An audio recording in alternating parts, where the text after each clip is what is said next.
ಪ್ರಿಯ ವಿದ್ಯಾರ್ಥಿಗಳೇ, ಎಲ್ಲರಿಗೂ ಕೂಡ ನಮಸ್ಕಾರ. ನನ್ನ ಹೆಸರು ರವಿ. ನಾನು ಕಾಲೇಜು ಮತ್ತು ತಾಂತ್ರಿಕ ಶಿಕ್ಷಣ ಇಲಾಖೆ ಇದರ ಅಡಿಯಲ್ಲಿ ಬರುವಂಥ ಪ್ರಥಮ ದರ್ಜೆ ಕಾಲೇಜಿನಲ್ಲಿ ಕನ್ನಡ ವಿಭಾಗದಲ್ಲಿ ಕನ್ನಡದ ಸಹಾಯಕ ಪ್ರಾಧ್ಯಾಪಕನಾಗಿ ಸೇವೆ ಸಲ್ಲಿಸ್ತಾ ಇದ್ದೀನಿ. ದಾವಣಗೆರೆ ವಿಶ್ವವಿದ್ಯಾಲಯ ಅಂತಿಮ BA 6ನೇ ಸೆಮ್ನ ವಿದ್ಯಾರ್ಥಿಗಳಿಗೆ 2ನೇ ಪತ್ರಿಕೆಯಾಗಿ 6.2 ಈ ಪತ್ರಿಕೆಯಾಗಿ ತೌಲನಿಕ ಅಧ್ಯಯನ ಮತ್ತು ಅದರ ಪಠ್ಯಗಳ ಅಧ್ಯಯನ ಅನ್ನುವಂಥ ಒಂದು ಪತ್ರಿಕೆಯನ್ನು ನಿಗದಿಪಡಿಸಿದೆ. ಈ ತೌಲನಿಕ ಅಧ್ಯಯನದ ಬಗ್ಗೆ ನಾವು ಈಗಾಗಲೇ ಸುಮಾರು ಒಂದು 6 ಸೆಷನ್ನಿಂದ ನಾವು ಇದರ ಬಗ್ಗೆ ಚರ್ಚೆ ಮಾಡ್ತಾ ಇದ್ದೀವಿ, ಸಂವಾದ ನಡೆಸ್ತಾ ಇದ್ದೀವಿ. ನನ್ನ ಅಭಿಪ್ರಾಯಗಳನ್ನು ಅದಕ್ಕೆ ಸಂಬಂಧಪಟ್ಟಾಗ ನಾನು ಹಂಚ್ಕೊಳ್ತಾ ಇದ್ದೀನಿ. ನೀವು ಅದನ್ನು ಫಾಲೋ ಮಾಡ್ತಿದ್ದೀರಾ ಅಂತ ನಾನು ಭಾವಿಸ್ತೀನಿ. ಪ್ರಸ್ತುತ ಈ ಅಧಿವೇಶನ 7ನೇ ಅಧಿವೇಶನ. ನಾನು ಹಿಂದೆ ತೌಲನಿಕ ಅಧ್ಯಯನ ಎಂದರೇನು, ತೌಲನಿಕ ಸಾಹಿತ್ಯ ಅಧ್ಯಯನ ಅಂದ್ರೇನು ಅನ್ನುವಂಥ ಒಂದು ಅಧಿವೇಶನ ಮಾಡಬೇಕಾದ್ರೆ ಹೇಳಿದ್ದೆ ಏನು ಅಂತಂದರೆ, ತೌಲನಿಕ ಸಾಹಿತ್ಯ ಅಧ್ಯಯನದಲ್ಲಿ ಅದರ ವ್ಯಾಖ್ಯೆಗೆ ಸಂಬಂಧಪಟ್ಟಂಗೆ, ಅದರ ಸ್ವರೂಪಕ್ಕೆ ಸಂಬಂಧಪಟ್ಟಂಗೆ, ಅದರ ವ್ಯಾಪ್ತಿಗೆ ಸಂಬಂಧಪಟ್ಟಂಗೆ ಮತ್ತು ಅದರ ಸೂತ್ರಗಳಿಗೆ ಸಂಬಂಧಪಟ್ಟಂಗೆ ಎಷ್ಟೊಂದು ಬಗೆಯ ಭಿನ್ನಾಭಿಪ್ರಾಯಗಳಿದೆ ಅಂತಂದರೆ, ಅದರಲ್ಲಿ ಕೆಲವು ಪಂಥಗಳೇ ಅಂದರೆ ಭಿನ್ನ ಭಿನ್ನ ಪಂಥಗಳು ನಿರ್ಮಾಣ ಆಗಿದೆ ಅಂತಂತ ನಾನು ಹೇಳಿದ್ದೆ. ನಿಮಗೆ ನೆನಪಿದೆ ಅಂತ ಅಂದ್ಕೊಂಡಿದ್ದೀನಿ. ಆ ಭಿನ್ನ ಭಿನ್ನ ಪಂಥಗಳು ಆ್ಯಕ್ಚುಲಿ ಫ್ರೆಂಚ್ ಪಂಥ ಅಂತಂದ್ಬಿಟ್ಟು ಒಂದು, ಅಂದರೆ ಫ್ರೆಂಚ್ ಮೂಲದ ಅಥವಾ ಫ್ರೆಂಚ್ ಚಿಂತನೆಯ ಅಂತಂದ್ಬಿಟ್ಟು ಒಂದು ಪಂಥ. ನಂತರ ಅಮೇರಿಕನ್ ಪಂಥ ಅಂತಂದ್ಬಿಟ್ಟು ಒಂದು, ಮತ್ತೊಂದು ರಷ್ಯನ್ ಪಂಥ ಅನ್ನುವಂಥದ್ದು ಒಂದು. ಈ ಥರದ ಪಂಥಗಳು ಆ್ಯಕ್ಚುಲಿ ತೌಲನಿಕ ಅಧ್ಯಯನ ಕ್ಷೇತ್ರದಲ್ಲಿ ಉಂಟಾಯಿತು. ಇದು ಒಂಥರ ತೌಲನಿಕ ಸಾಹಿತ್ಯ ಅಧ್ಯಯನದ ಮೂಲ ಆಶಯಕ್ಕೆ, ಅದರ ವ್ಯಾಪ್ತಿಗೆ ಇದು ಹೊರತಾಗಿದೆ ಅಂತ ಅನಿಸಿದ್ರು ಕೂಡ ಪ್ರಾರಂಭದಲ್ಲಿ ಈ ಥರದ ಪಂಥಗಳು ಆಗಿದ್ದು ನಿಜ. ಈಗ ಪಂಥಗಳು ತಮ್ಮ ಚೌಕಟ್ಟನ್ನು ಮೀರಿ ಪರಸ್ಪರ ಜೊತೆಯಾಗಿ ಅವೆಲ್ಲ ಒಂದಾಗಿ ಈಗ ಅಧ್ಯಯನವನ್ನು ನಡೆಸ್ತಾ ಇದ್ದಾವೆ. ಆ ಮಟ್ಟಿಗೆ ಸುಧಾರಣೆ ಅನ್ನುವಂಥದ್ದು ಮತ್ತು ತೌಲನಿಕ ಸಾಹಿತ್ಯದ ಮೂಲ ಆಶಯ ಅಥವಾ ಥೀಮ್ ಏನಿದೆ ಅದಕ್ಕೆ ಸಂಬಂಧಪಟ್ಟಾಗ ಕೆಲಸ ಮಾಡ್ತಿದ್ದಾರೆ. ಮತ್ತು ತೌಲನಿಕ ಸಾಹಿತ್ಯದ ವ್ಯಾಪ್ತಿ ಏನಿದೆ ಆ ವ್ಯಾಪ್ತಿಯ ಆಶಯಗಳ ಅನುಸಾರ ಈಗ ಈ ಪಂಥಗಳು ಜೊತೆಗೂಡಿದ್ದಾವೆ ಅನ್ನುವಂಥದ್ದು. ಇಲ್ಲಿ ನಾನು 3 ಪಂಥಗಳ ಹೆಸರನ್ನು ಹೇಳ್ತೆ. ಒಂದು ಫ್ರೆಂಚ್ ಪಂಥ ಅಂತಂದ್ಬಿಟ್ಟು ಅದನ್ನು ನಾವು ಈ ಸೆಷನಲ್ಲಿ ನಾವು ಅಭ್ಯಾಸ ಮಾಡ್ತೀವಿ. ಇನ್ನೊಂದು ಅಮೇರಿಕನ್ ಪಂಥ ಅಂತಂದ್ಬಿಟ್ಟು ಅದನ್ನು ನಾವು ಮುಂದಿನ ಸೆಷನಲ್ಲಿ ಅಭ್ಯಾಸ ಮಾಡ್ತೀವಿ. ಮತ್ತೊಂದು ರಷ್ಯನ್ ಪಂಥ ಅಂತಂದ್ಬಿಟ್ಟು, ಈ ರಷ್ಯನ್ ಪಂಥ ಆ್ಯಕ್ಚುಲಿ ನಾವು ಅದನ್ನು ಅಭ್ಯಾಸ ಮಾಡಲ್ಲ. ಯಾಕಂತಂದರೆ ರಷ್ಯನ್ ಪಂಥ ತುಂಬ ಪ್ರಬಲ ಮತ್ತು ಜನಪ್ರಿಯವಾಗಿ ಅದು ಬೆಳೀಲಿಲ್ಲ. ಹಾಗಾಗಿ ತುಂಬ ಪ್ರಮುಖವಾಗಿರುವಂಥ 2 ಪಂಥಗಳು ಅಂತಂತಂದರೆ, ಇವನ್ ರಷ್ಯನ್ ಪಂಥನೂ ಕೂಡ ಆಗಿದೆ, ಆದರೆ ತುಂಬ ಪ್ರಮುಖವಾಗಿರುವಂಥ 2 ಪಂಥಗಳು ಅಂತಂತಂದರೆ ಫ್ರೆಂಚ್ ಪಂಥ ಮತ್ತೊಂದು ಅಮೇರಿಕನ್ ಪಂಥ ಅನ್ನುವಂಥದ್ದು. ಈ ಪಂಥಗಳು ಯಾಕೆ ಉಟ್ಕೊಂಡ್ವು ಅಂತಂತಂದರೆ, ರೆನೆವೆಲೆಕ್ನ ಒಂದು ಸ್ಟೇಟ್ಮೆಂಟ್ ನಾವು ಹಿಂದಿನ ಸೆಷನಲ್ಲಿ ನಾವು ಕೇಳಿದ್ವಿ. ತೌಲನಿಕ ಸಾಹಿತ್ಯ ಅನ್ನುವಂಥದ್ದು ಅತ್ಯಂತ ವಿವಾದಾಸ್ಪದವಾಗಿರುವಂಥ ಒಂದು ಅಧ್ಯಯನ ಶಿಸ್ತು ಅಂತಂತ ಅವ್ರು ಹೇಳಿದರು. ಅತ್ಯಂತ ವಿವಾದಾಸ್ಪದವಾಗಿರುವಂಥ ಒಂದು ಅಧ್ಯಯನ ಶಿಸ್ತು ಅಂತ ರೆನೆವೆಲೆಕ್ ಯಾಕೆ ಹೇಳ್ತಾ ಇದ್ದಾರೆ ಅಂತಂತಂದರೆ ಹೇಳಿದರು ಅಂತಂತಂದರೆ, ಇದನ್ನು ಕೂಡ ವಿವರಿಸಲ್ಪಡದ ಮತ್ತು ವಿವರಿಸಲಾಗದೇ ಇರುವಂಥ ಒಂದು ಅಧ್ಯಯನದ ಶಾಖೆ ಇದು. ಸೊ ಇದು ತೌಲನಿಕ ಅಧ್ಯಯನದ ಬಿಕ್ಕಟ್ಟು ಅಂತಂತ ಹೇಳಿದರು. ಯಾಕೆಂತಂದರೆ ಅತ್ಯಂತ ಸ್ಪಷ್ಟವಾಗಿ ತೌಲನಿಕ ಅಧ್ಯಯನ ಅಂತಂದರೆ ಇದು ತೌಲನಿಕ ಅಧ್ಯಯನದ ವ್ಯಾಪ್ತಿ ಇದು, ತೌಲನಿಕ ಅಧ್ಯಯನದ ಅಧ್ಯಯನ ವಿಧಾನ ಇದು ಅಂತಂದ್ಬಿಟ್ಟು ತೌಲನಿಕ ಅಧ್ಯಯನಕಾರರಲ್ಲಿ ಏಕಾಭಿಪ್ರಾಯ, ಸಹಮತ ಅನ್ನುವಂಥದ್ದು ಬಹುತೇಕ ಇರಲಿಲ್ಲ. ಸೊ ಹಾಗಾಗಿ ರೆನೆವೆಲೆಕ್ ಆ ಥರ ಅದನ್ನು ಅಭಿಪ್ರಾಯಪಟ್ಟು ಹೇಳಿದರು.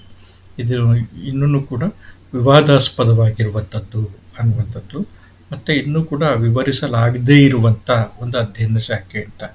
ಇದು ತೌಲನಿಕ ಅಧ್ಯಯನದ ಬಿಕ್ಕಟ್ಟು ಅಂತಲೂ ಕೂಡ ಹೇಳಿದರು. ಸೊ ಅದರ ತೌಲನಿಕ ಅಧ್ಯಯನದ ಹೆಸರಿನ ಬಗ್ಗೆನೇ ಅಮೆರಿಕದ ಕಾರ್ನೆಲ್ ಯೂನಿವರ್ಸಿಟಿಯ ಲೆನ್ ಕೂಪರ್ ಭಿನ್ನಾಭಿಪ್ರಾಯ ವ್ಯಕ್ತಪಡಿಸಿದರು. ಸಾಹಿತ್ಯಗಳ ತೌಲನಿಕ ಅಧ್ಯಯನ ಆಗಬೇಕು, ಇದರ ಹೆಸರು ಹಿಂಗಿರಬೇಕು ಅಂತಂದ್ಬಿಟ್ಟು. ಸಾಹಿತ್ಯಗಳ ತೌಲನಿಕ ಅಧ್ಯಯನ ಅಂತ ಆಗಬೇಕು ಅಂತ ತಂದ್ರೆ, ಯಾಕಂದರೆ ಸಾಹಿತ್ಯದ ಅಧ್ಯಯನ ಇಲ್ಲಿ ಮಾಡ್ತಾ ಇರುವಂಥದ್ದು. ಸೊ ಸಾಹಿತ್ಯಗಳ ತೌಲನಿಕ ಅಧ್ಯಯನ ಅನ್ನುವಂಥದ್ದು ಆಗಬೇಕು ಅಂತ. ಆದರೆ ಹೆಚ್ಚು ಜನಪ್ರಿಯವಾಗಿರುವಂಥದ್ದು ಕಂಪ್ಯಾರಿಟಿವ್ ಲಿಟ್ರೇಚರ್ ಅನ್ನುವಂಥದ್ದು ಆಗಿರೋದ್ರಿಂದ ತೌಲನಿಕ ಅಧ್ಯಯನ ಅಂತ ತಂದ್ಬಿಟ್ಟು ತೌಲನಿಕ ಸಾಹಿತ್ಯ ಅನ್ನುವಂಥದ್ದನ್ನು ನಾವು ಇಟ್ಕೊಂಡಿದ್ವಿ. ಸೊ ಇದು ತೌಲನಿಕ ಸಾಹಿತ್ಯದ ಅಧ್ಯಯನ ಅನ್ನುವಂಥದ್ದು ಆಗಿದೆ. ಸೊ ಹೆಸರಿನ ಮೂಲದಿಂದನೇ ಈ ಭಿನ್ನಮತ ಅದರ ವ್ಯಾಪ್ತಿಯ ಬಗ್ಗೆ, ಅದರ ಸೂತ್ರದ ಬಗ್ಗೆ, ಅದರ ವ್ಯಾಖ್ಯಾನದ ಬಗ್ಗೆ, ಅದರ ವ್ಯಾಖ್ಯೆಯ ಬಗ್ಗೆ, ಅದರ ಸ್ವರೂಪಗಳ ಬಗ್ಗೆ, ಅಧ್ಯಯನ ವಿಧಾನಗಳ ಬಗ್ಗೆ, ಅದರ ಒಟ್ಟು ಅಂದರೆ ನಿರ್ದಿಷ್ಟವಾಗಿರುವಂಥ ಭಾಷೆ ಅಥವಾ ಪ್ರದೇಶಕ್ಕೆ ಸಂಬಂಧಪಟ್ಟಂಗೆ ಅಧ್ಯಯನಗಳಾಗಬೇಕು ಅನ್ನುವಂಥದ್ದು, ಈ ಪರಿಕಲ್ಪನೆಯ ಬಗ್ಗೆ ಒಟ್ಟಾರೆ ತೌಲನಿಕ ಅಧ್ಯಯನಕಾರರಲ್ಲಿ ಬೇರೆ ಬೇರೆ ಗುಂಪುಗಳಲ್ಲಿ ಭಿನ್ನಮತ ಅನ್ನುವಂಥದ್ದು ಇತ್ತು.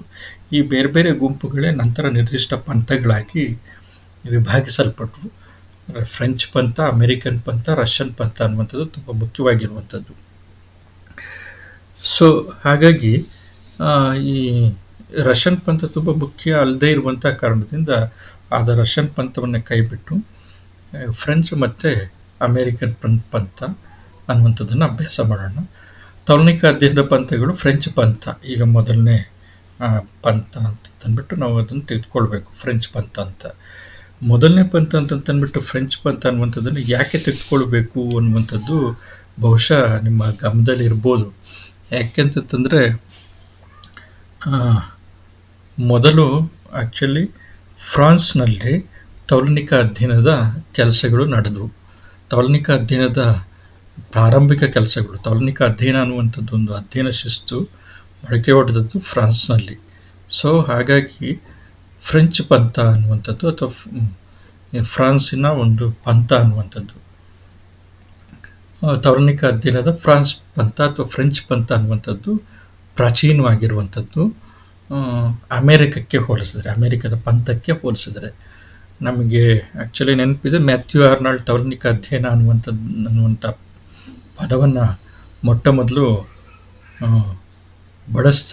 ಆದರೆ ಅದಕ್ಕೆ ನಿರ್ದಿಷ್ಟ ಅರ್ಥವನ್ನು ಅವನು ಈಗ ಏನು ನಾವು ತೌಲನಿಕ ಸಾಹಿತ್ಯದ ಅಧ್ಯಯನ ಅಂತ ನಾವು ಕರ್ಕೊಳ್ತಿದ್ದೀವಿ ಆ ಅರ್ಥದಲ್ಲಿ ಅದನ್ನು ಬಳಸಲಿಲ್ಲ. ನಂತರ ಅದನ್ನು ಹಡ್ಸನ್ ಮೆಕಾಲೆ ಪಾಸ್ನೆಟ್ ಅನ್ನುವಂಥವನು ಏನು ಮಾಡ್ತಾನೆ ಅಂತಂತಂದರೆ, ಐರ್ಲೆಂಡ್ನವನು ಆ್ಯಕ್ಚುಲಿ ಇಂಗ್ಲೆಂಡ್ನವನು ಹಡ್ಸನ್ ಮೆಕಾಲೆ ಪಾಸ್ನೆಟ್, ಇವನು ಆ್ಯಕ್ಚುಲಿ ತೌಲನಿಕ ಅಧ್ಯಯನ ಅನ್ನುವಂಥದ್ದನ್ನು ನಿರ್ದಿಷ್ಟ ರೂಪದಲ್ಲಿ, ನಿರ್ದಿಷ್ಟ ಅರ್ಥದಲ್ಲಿ ಅವನದನ್ನು ನಿಖರವಾಗಿರುವಂಥ ಅರ್ಥದಲ್ಲಿ ತೌಲನಿಕ ಸಾಹಿತ್ಯ ಅಥವಾ ತೌಲನಿಕ ಅಧ್ಯಯನ ಅನ್ನುವಂಥ ಪದವನ್ನು ಬಳಸ್ತಾನೆ. ಅದರ ನಂತರ ತೌಲನಿಕ ಸಾಹಿತ್ಯ ಅನ್ನುವಂಥದ್ದು ಆ್ಯಕ್ಚುಲಿ ನಿಜವಾಗಿ ಪ್ರಾರಂಭವಾಗಿರುವಂಥದ್ದು ಫ್ರಾನ್ಸ್ನಲ್ಲಿ ಕೋಯಲ್ ಮತ್ತು ಲೆಪ್ಲಾಸ್ ಅನ್ನುವಂಥವ್ರು ಏನು ಮಾಡಿದ್ರು ಅಂತಂತಂದರೆ 1816ರಲ್ಲಿ, ಇದು ಹಿಂದೆ ನಾನು ಹೇಳಿದ್ದೀನಿ, ಅವ್ರೇನು ಮಾಡಿದ್ರು ಅಂತಂತಂದರೆ ಗ್ರೀಕ್, ಲ್ಯಾಟಿನ್, ಇಂಗ್ಲೀಷ್ ಮತ್ತು ಫ್ರೆಂಚ್ ಭಾಷೆಗಳ ಸಾಹಿತ್ಯ ಕೃತಿಗಳನ್ನು ಸಂಕಲನ ಮಾಡಿ ಅವರು ಸಂಪಾದನೆ ಮಾಡಿದರು. ಅವ್ರು ಮಾಡಿದ್ದು ಒಂದು ಕೆಲಸ ಏನು ಅಂತಂದರೆ ಕೃತಿಗಳನ್ನು ಸಂಪಾದನೆ ಅಂತಂದರೆ ಕೃತಿಗಳನ್ನ ಸಂಕಲನ ಮಾಡಿದ್ರು. ಬೇರೆ ಬೇರೆ ಭಾಷೆಗಳ ಕೃತಿಗಳನ್ನು ಒಟ್ಟಿಗೆ ತಂದು ಅದನ್ನು ಸಂಕಲನಗಳನ್ನ ರೂಪದಲ್ಲಿ ತಂದರು. ಆಮೇಲೆ ಅದನ್ನು ಇಟ್ಟರು ತೌಲನಿಕ ಅಭ್ಯಾಸಕ್ಕೆ ಅಂತ ತಂದ್ಬಿಟ್ಟು. T.S. ಎಲಿಯಟ್ ಹೇಳಿರುವಂಥದ್ದು ನಾವು ಮನಸ್ಸಲ್ಲಿ ಇಟ್ಕೊಳ್ಳೋದಾದರೆ, ಒಂದು ವಿಮರ್ಶೆ ಅನ್ನುವಂಥದ್ದು ತುಲನೆ ಮತ್ತು ವಿಶ್ಲೇಷಣೆ ಅನ್ನುವಂಥದ್ದನ್ನು ಯಾವತ್ತೂ ಕೂಡ ಗಮನದಲ್ಲಿಟ್ಕೊಳ್ಬೇಕು ಅನ್ನುವಂಥದ್ದು. ಈ ಕೊಯಲ್ ಮತ್ತು ಲೆಪ್ಲಾಸ್ ಅನ್ನುವಂಥವ್ರು ಏನು ಮಾಡಿದ್ರು ಅಂತಂದರೆ, ಈ ಬೇರೆ ಬೇರೆ ಭಾಷೆಗಳ ಸಂಕಲನ ಮಾಡಿದ್ರಲ್ಲ ಅದರ ತುಲನೆ ಮತ್ತು ವಿಶ್ಲೇಷಣೆ ಮಾಡುವಂಥ ಗೋಜಿಗೆ ಹೋಗಲಿಲ್ಲ. ನಂತರ ಬಂದಂಥ ಅವರ ಕಿರಿಯ ಸಮಕಾಲೀನರಾಗಿರುವಂಥ ಆಂಪಿಯರ್ ಮತ್ತು ವಿಲ್ಲೈಮನ್ ಅನ್ನುವಂಥವ್ರು, ಕಿರಿಯ ಸಮಕಾಲೀನರು ಆಂಪಿಯರ್ ಮತ್ತು ವಿಲ್ಲೆಮೈನ್ ಅನ್ನುವಂಥವ್ರು ಅವರೇನು ಮಾಡಿದ್ರು ಅಂತಂದರೆ, ಇದು ತಮ್ಮ ಹಿರೀಕರಾಗಿರುವಂಥ ಕೊಯಲ್ ಮತ್ತು ಲೆಪ್ಲಾಸ್ ಅನ್ನುವಂಥವ್ರು ಮಾಡಿರುವಂಥ ಕೆಲಸವನ್ನು ಮುಂದುವರಿಸಿದ್ರು. ಅವರು ಕೋರ್ಸ್ ಡಿ ಲಿಟ್ರೇಚರ್ ಫ್ರಾಂಚೈಸ್ ಅನ್ನುವಂಥ ಹೆಸರಿನಲ್ಲಿ ಫ್ರಾನ್ಸ್, ಇಟಲಿ, ಸ್ಪೇನ್ ಮತ್ತು ಇಂಗ್ಲೆಂಡ್ ದೇಶಗಳ ಸಾಹಿತ್ಯವನ್ನು ಸಂಕಲಿಸಿ ಸಂಪಾದಿಸಿದರು. ನೋಡಿ, ಇಲ್ಲಿ ಸಂಪಾದನೆ ಅನ್ನುವಂಥ ಹೆಸರನ್ನು ಹೇಳ್ತಾ ಇದ್ದೀನಿ. ಈ ಸಂಪಾದನೆ ಅಂತಂತಂದರೆ ಆ್ಯಕ್ಚುಲಿ ಕೃತಿಗಳನ್ನು, ಒಂದು ಕೃತಿ ಇದ್ದರೆ ಆ ಕೃತಿಯನ್ನು ಸಂಪಾದನೆ ಮಾಡಬೇಕಾದ್ರೆ ಸಂಪಾದನೆಕಾರ ತನಗೆ ಯಾವ ಭಾಗ ಮುಖ್ಯ ಅಂತಂತ ಅನಿಸುತ್ತೋ ಆ ಭಾಗವನ್ನು ಆಯ್ದು ಏನು ಮಾಡ್ತಾನೆ ಅಂತಂದರೆ ಕೃತಿಯ ಸಂಕಲನದಲ್ಲಿ ಸೇರಿಸ್ಬಿಟ್ಟು ಅದೇ ಥರ ಬೇರೆ ಬೇರೆ ಭಾಷೆಗಳ ಅಥವಾ ಬೇರೆ ಬೇರೆ ಭಾಷೆಗಳ ಸುಮಾರು ಕೃತಿಗಳನ್ನ ಕೃತಿ ಭಾಗಗಳನ್ನ ಸೇರಿಸಿ ಸಂಪುಟ ಮಾಡ್ತಾನೆ. ನಂತರ ಅದಕ್ಕೆ ಒಂದು ಸಂಪಾದನಾ ಟಿಪ್ಪಣಿಯನ್ನು ಬರೀತಾನೆ. ಸೊ ಈ ಸಂಪಾದನಾ ಟಿಪ್ಪಣಿಯಲ್ಲಿ ತುಲನೆ ಮತ್ತು ವಿಶ್ಲೇಷಣೆ ಅನ್ನುವಂಥದ್ದು ಬರುತ್ತೆ, ಕಂಪ್ಯಾರಿಸನ್ ಅನ್ನುವಂಥದ್ದು ಬರುತ್ತೆ, ಆಮೇಲೆ ಅನಾಲಿಸಿಸ್ ಅನ್ನುವಂಥದ್ದು ಬರುತ್ತೆ. ಸೊ ಇಲ್ಲಿ ತೌಲನಿಕ ಅಧ್ಯಯನ ನಿಜವಾಗಿರುವಂಥ ಅರ್ಥದಲ್ಲಿ ಅರ್ಥೈಸಲ್ಪಡ್ತು. ಸಾಹಿತ್ಯ ಕೃತಿಗಳನ್ನು ಹೆಂಗೆ ಓದಬೇಕು ಅನ್ನುವಂಥದ್ದನ್ನು ಆ್ಯಕ್ಚುಲಿ ಆಂಪಿಯರ್ ಮತ್ತು ವಿಲ್ಲೆಮೈನ್ ಅನ್ನುವಂಥವ್ರು ತೋರಿಸ್ಕೊಟ್ರು. ಆಮೇಲೆ ಇವರೆಲ್ಲ ಫ್ರಾನ್ಸ್ನವರು, ಆ್ಯಕ್ಚುಲಿ ಕೊಯಲ್ ಮತ್ತು ಲೆಪ್ಲಾಸ್ ಅನ್ನುವಂಥವ್ರು, ಆಂಪಿಯರ್ ಮತ್ತು ವಿಲ್ಲೆಮೈನ್ ಅನ್ನುವಂಥವ್ರು. ಅದರ ಜೊತೆಗೆ ಆಂಪಿಯರ್ ಮಾಡಿದಂಥ ಮತ್ತೊಂದು ಕೆಲಸ ಏನು ಅಂತಂತಂದರೆ ಕಂಪ್ಯಾರಿಟಿವ್ ಹಿಸ್ಟರಿ ಆಫ್ ಲಿಟ್ರೇಚರ್ ಅನ್ನುವಂಥ ಒಂದು ಉಪನ್ಯಾಸವನ್ನು ಕೊಟ್ಟ. ಆ ಉಪನ್ಯಾಸ ತುಂಬ ಪ್ರಸಿದ್ಧವಾಗಿ ತೌಲನಿಕ ಸಾಹಿತ್ಯದ ಅಧ್ಯಯನಕ್ಕೆ ಬೀಜಪ್ರಾಯವಾಯಿತು. ಸೊ ಹಾಗಾಗಿ ಆಂಪಿಯರ್ ನನ್ನ ಫ್ರಾನ್ಸ್ ದೇಶದವನು, ಇವನನ್ನು ತೌಲನಿಕ ಸಾಹಿತ್ಯ ಅಧ್ಯಯನದ ಪಿತಾಮಹ ಅಂತ ಕರೀತಾರೆ, ಅಥವಾ ತೌಲನಿಕ ಸಾಹಿತ್ಯ ಅಧ್ಯಯನದ ನೈಜ ಕೊಲಂಬಸ್ ಅನ್ನುವಂಥ ಹೆಸರಿನಲ್ಲಿ ಕರೀತಾರೆ, ಅಥವಾ ಆದ್ಯ ತೌಲನಿಕ ಅಧ್ಯಯನಕಾರರು ಅಂತ ಅಂದ್ಬಿಟ್ಟು ಫ್ರೆಂಚರು ತುಂಬ ಗೌರವದಿಂದ ಅವರನ್ನು ಸ್ಮರಿಸ್ಕೊಳ್ತಾರೆ. ಸೊ ಈ ರೀತಿ ಫ್ರಾನ್ಸ್ನಲ್ಲಿ ಏನಾಯಿತು ಅಂತಂತಂದರೆ ತೌಲನಿಕ ಅಧ್ಯಯನ ಅನ್ನುವಂಥದ್ದು ಪ್ರಾರಂಭದಲ್ಲಿ ವಿಶ್ವದಲ್ಲಿ ಒಂದು ಅಧ್ಯಯನ ಶಿಸ್ತಾಗಿ ಆ್ಯಕ್ಚುಲಿ ಬೆಳ್ಕೊಂಡು ಬಂತು ಅನ್ನುವಂಥದ್ದು. ಈ ಅಧ್ಯಯನ ಶಿಸ್ತಾಗಿ ಯಾವಾಗ ಇದು ಬೆಳೀತಾ ಬೆಳೀತಾ ಯುರೋಪ್ ಖಂಡಕ್ಕೆಲ್ಲನೂ ಕೂಡ ಹಬ್ಬಿತು, ಅಮೇರಿಕಾ ಅದನ್ನು ಸ್ವೀಕರಿಸ್ತು. ಸೊ ಹೀಗೆ ಏನಾಯಿತು ಅಂತಂತಂದರೆ ವ್ಯಾಪಿಸ್ತಾ ಹೋಯಿತು. ನೋಡಿರಿ, ಪ್ರಾರಂಭದಲ್ಲಿ ಫ್ರಾನ್ಸ್ ದೇಶ ಅನ್ನುವಂಥದ್ದು ಈ ತೌಲನಿಕ ಅಧ್ಯಯನದ ಮೂಲ ನೆಲೆ ಆಗಿತ್ತು. ಸೊ ಹಾಗಾಗಿ ಏನಂತಂತಂದರೆ ಈ ಫ್ರೆಂಚ್ ಪಂಥಕ್ಕೆ ಮೂಲ ನೆಲೆ ಫ್ರಾನ್ಸ್. ಆದರೆ ನಂತರ ಅದು ಫ್ರಾನ್ಸ್ ಅನ್ನುವಂಥದ್ದು ಒಂದು ದೇಶ ಅಂತಂತ ನಂತರ ಗುರ್ತಿಸೋದಿಲ್ಲ. ಏನು ಮಾಡ್ತೀವಿ ಅಂತಂತಂದರೆ ಫ್ರೆಂಚ್ ಪಂಥ ಅಂತಂತ ಹೇಳ್ತೀವಿ. ಅದಕ್ಕೆ ಬೇರೆ ಬೇರೆ ಕಾರಣ ಇದೆ. ಸುಮಾರು ಪ್ರಾರಂಭದಲ್ಲಿ ಒಂದು 2 ಶತಮಾನಗಳ ಹಿನ್ನೆಲೆ ಇದ್ದಂಥ ಈ ತೌಲನಿಕ ಸಾಹಿತ್ಯದ ಅಧ್ಯಯನದ ಮೊದಲ ಕುರುಹುಗಳು ಕಾಣಿಸ್ಕೊಂಡಂಥದ್ದು ನಾನು ಆಗಲೇ ಹೇಳಿದೆ ಫ್ರಾನ್ಸ್ ದೇಶದಲ್ಲಿ. ತೌಲನಿಕ ಅಧ್ಯಯನ ಪಂಥಗಳ ಪ್ರಾಚೀನವಾಗಿರುವಂಥ ಉಲ್ಲೇಖಗಳು ಅಲ್ಲಿ ಸಿಗುತ್ತೆ, ನಮಗೆ ಪ್ರಾರಂಭದ ಉಲ್ಲೇಖಗಳು ಸಿಗುತ್ತೆ. ಮತ್ತು ತೌಲನಿಕ ಸಾಹಿತ್ಯಕ್ಕೆ ಸಂಬಂಧಪಟ್ಟಂಗೆ ಸುಮಾರು ಸಂಪುಟಗಳು ಮೊದಲು ಪ್ರಕಟಿತವಾಗಿರುವಂಥದ್ದು ಅಲ್ಲಿ.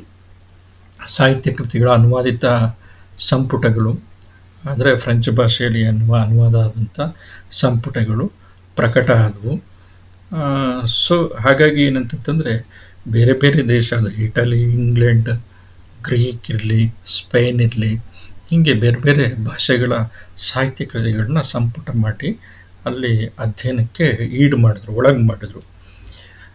ಯಾವಾಗ ಈ ಥರ ಮಾಡೋದಕ್ಕೆ ಶುರು ಮಾಡಿದ್ರು ಫ್ರೆಂಚರು, ಆಗ ಅವ್ರಿಗೆ ತೌಲನಿಕ ಸಾಹಿತ್ಯದ ಅಭ್ಯಾಸದ ಪ್ರಾಮುಖ್ಯತೆಯ ಅರಿವು ಅವ್ರಿಗೆ ಆಗೋದಕ್ಕೆ ಶುರು ಆಯಿತು. ಅವ್ರೇನು ಮಾಡೋಕ್ಕೆ ಶುರು ಮಾಡಿದ್ರು ಅಂತಂದರೆ ಇದನ್ನು ಗಂಭೀರವಾಗಿ ತೆಗೆದುಕೊಳ್ಳೋದಕ್ಕೆ ಪ್ರಾರಂಭಿಸಿದ್ರು.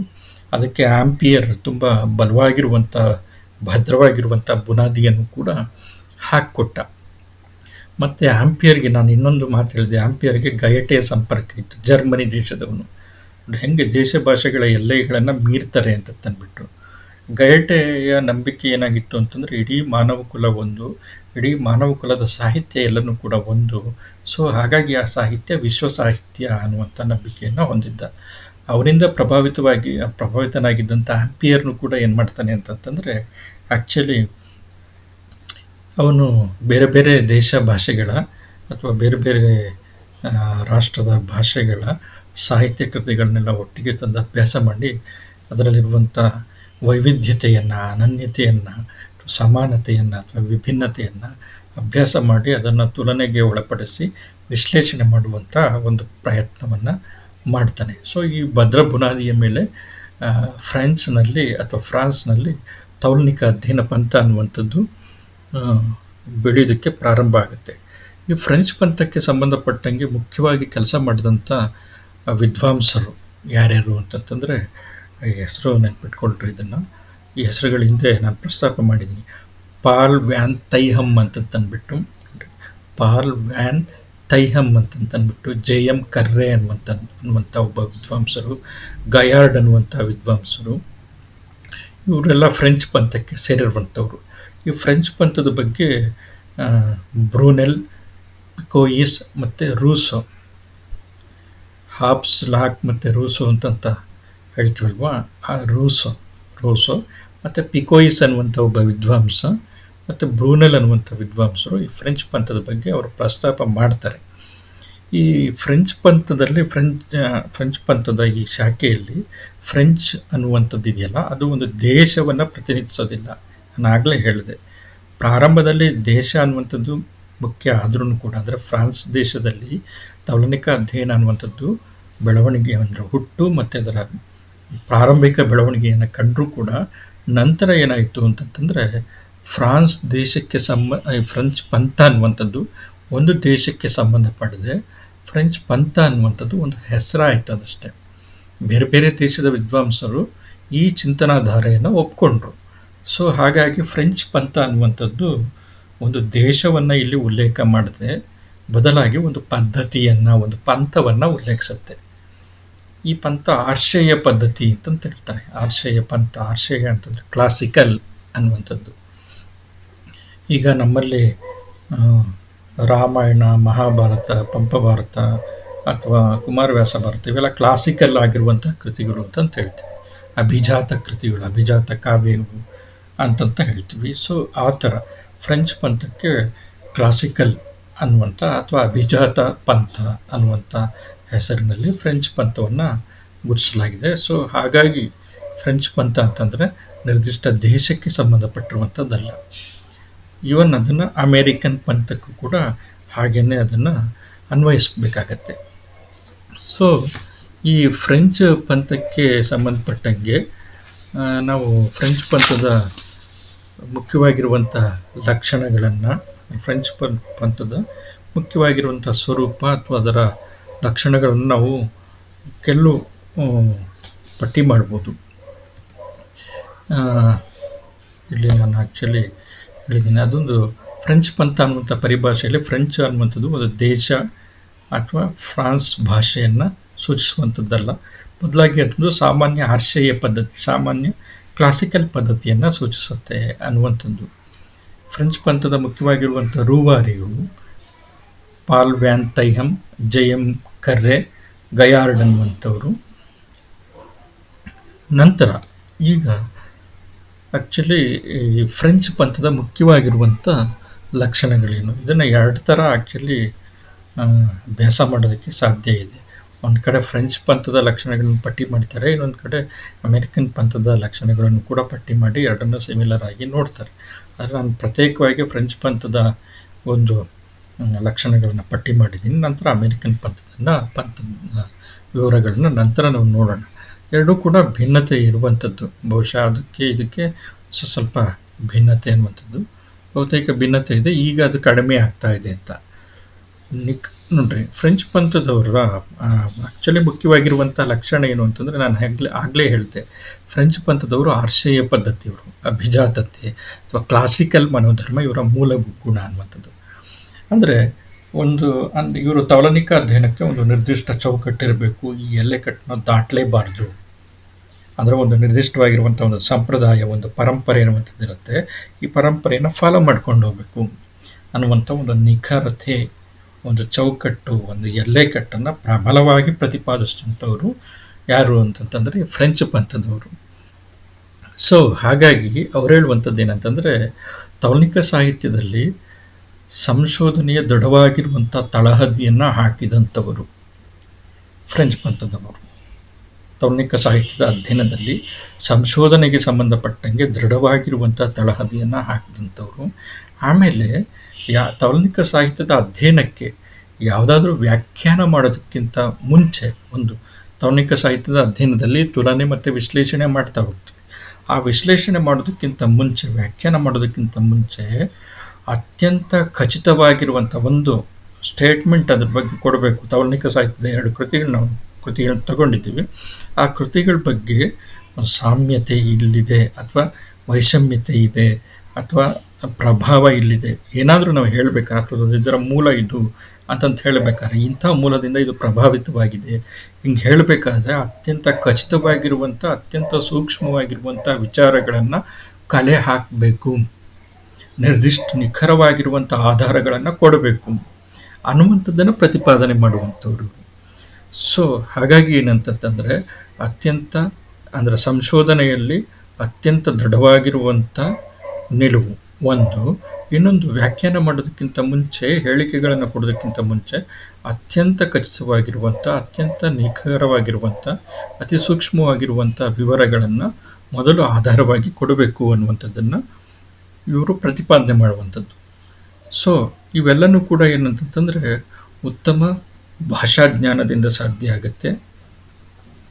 ಮತ್ತು ತೌಲನಿಕ ಸಾಹಿತ್ಯ ಅಧ್ಯಯನಕಾರರು ಉತ್ತಮ ಭಾಷಾ ಜ್ಞಾನವನ್ನು ಕೂಡ ಹೊಂದಿರಬೇಕು. ಇದು ಆ್ಯಕ್ಚುಲಿ ನಿಜನೇ ಹೌದು. ಮತ್ತು ಇದನ್ನು ಅವ್ರು ಪ್ರತಿಪಾದಿಸ್ತಾರೆ ತೌಲನಿಕ ಅಧ್ಯಯನಕಾರರು. ಆಮೇಲೆ ರಾಷ್ಟ್ರಾತೀತವಾಗಿರುವಂಥ ನಿರ್ದಿಷ್ಟ ರಾಷ್ಟ್ರಕ್ಕೆ ಮಾತ್ರ ಸಂಬಂಧಪಟ್ಟಿರುವಂಥದ್ದಲ್ಲ.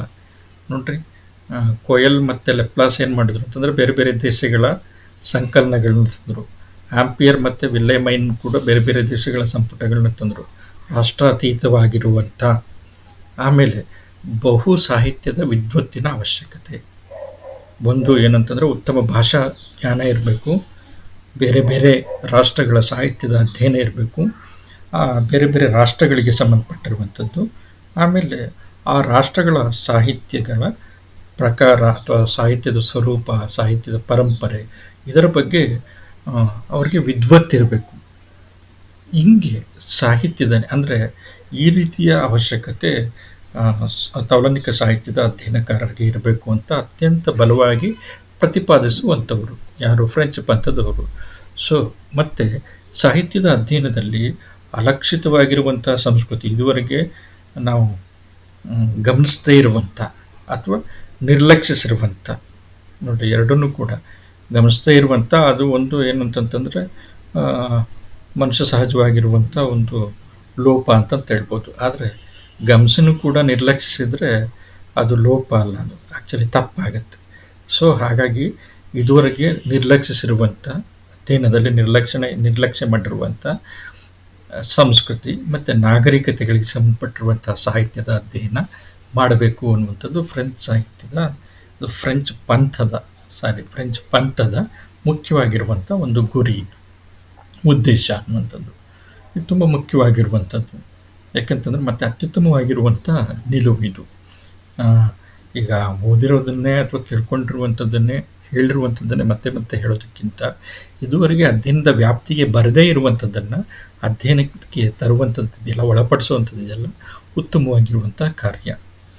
ನೋಡಿ, ಸಂಶೋಧನೆಯಲ್ಲಿ ಪ್ರಾರಂಭದ ಅಂಶ ಏನು ಅಂತಂತಂದರೆ ಫ್ರೆಂಚ್ ಪಂಥದವರು ಪ್ರತಿಪಾದನೆ ಮಾಡುವಂಥದ್ದು ಏನು ಅಂತಂದರೆ ಸಂಶೋಧನೆಯಲ್ಲಿ ಯಾವುದಾದ್ರೂ ಒಂದು ಸ್ಟೇಟ್ಮೆಂಟನ್ನು ಕೊಡಬೇಕಾದ್ರೆ, ಒಂದು ವ್ಯಾಖ್ಯೆಯನ್ನು ಕೊಡಬೇಕಾದ್ರೆ ನಾವೇನು ಮಾಡಬೇಕು ಅಂತಂತಂದರೆ ಅದಕ್ಕೆ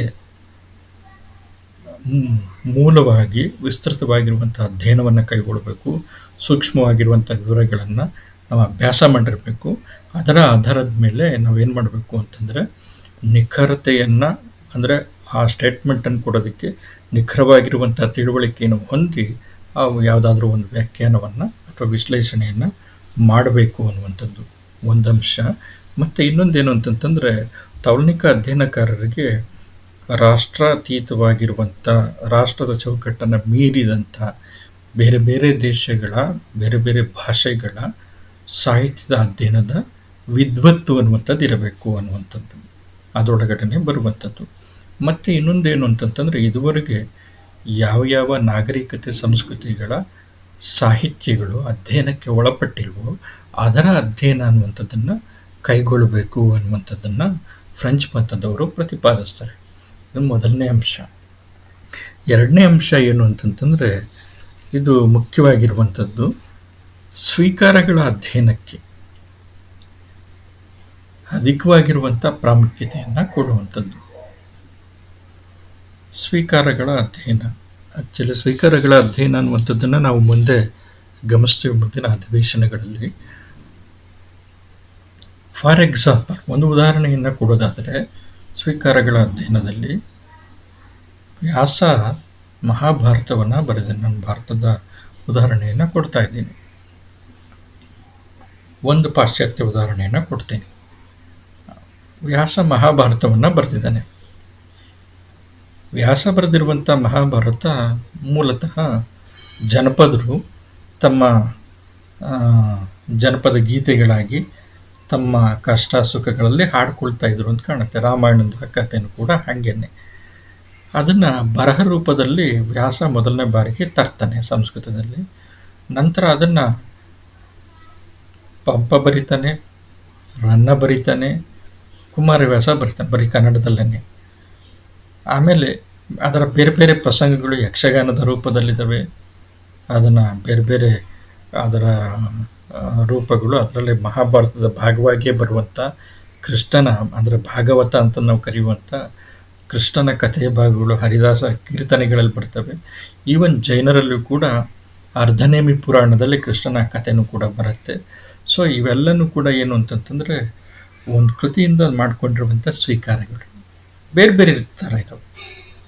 ನೋಡ್ರಿ, ವ್ಯಾಸನ ಮಹಾಭಾರತದಲ್ಲಿ ಎಲ್ಲಿಯೂ ಕೂಡ ಇವನು ನಾಯಕ ಅನ್ನುವಂಥದ್ದಿಲ್ಲ. ಇದನ್ನು ಚರ್ಚೆ ಮಾಡಿದ್ವಿ ನಾವು.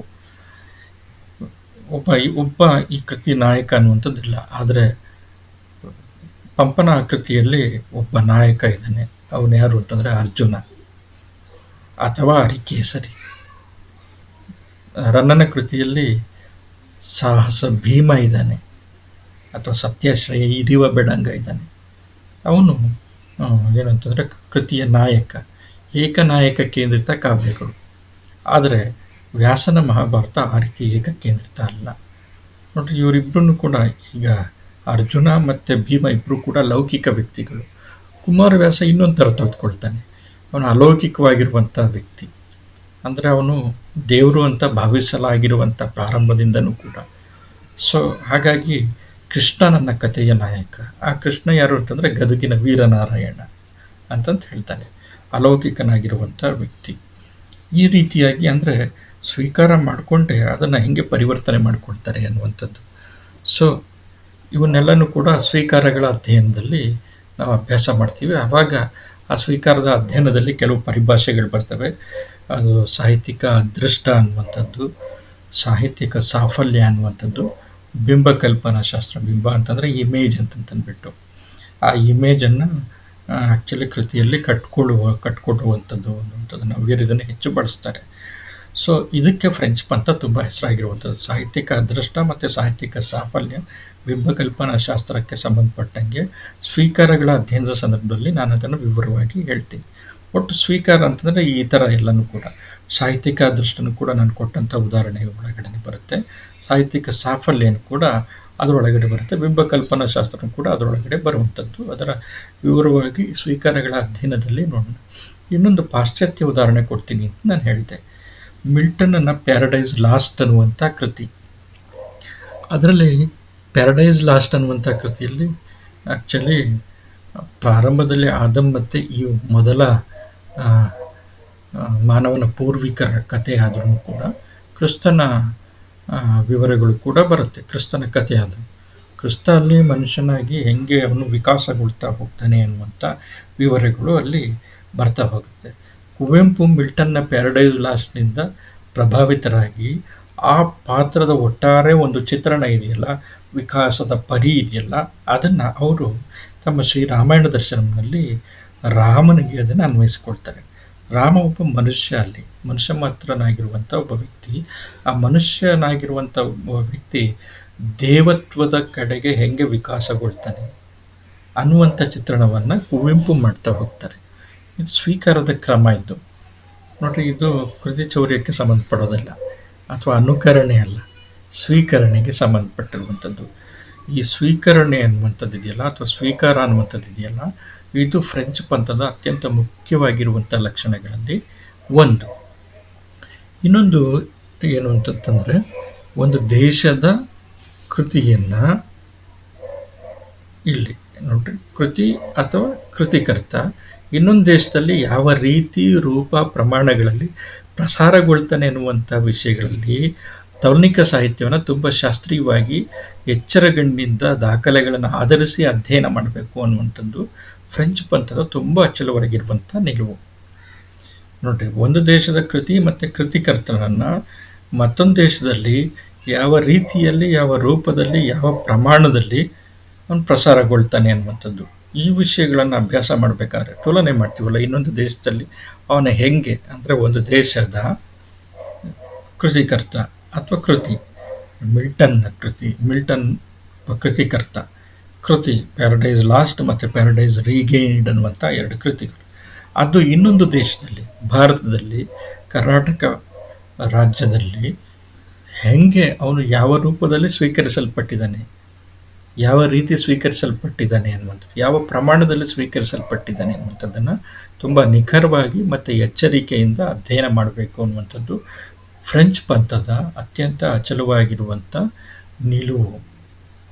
ಮತ್ತು ದಾಖಲೆಗಳನ್ನು ಆಧರಿಸಿ, ಇಲ್ಲಿ ದಾಖಲೆ ಯಾವುದಾಗುತ್ತೆ, ರಾಮಾಯಣ ದರ್ಶನಮೇ ದಾಖಲೆ ಆಗುತ್ತೆ, ಪ್ಯಾರಡೈಸ್ ಲಾಸ್ಟ್ ಅನ್ನುವಂಥದ್ದು ದಾಖಲೆ ಆಗುತ್ತೆ.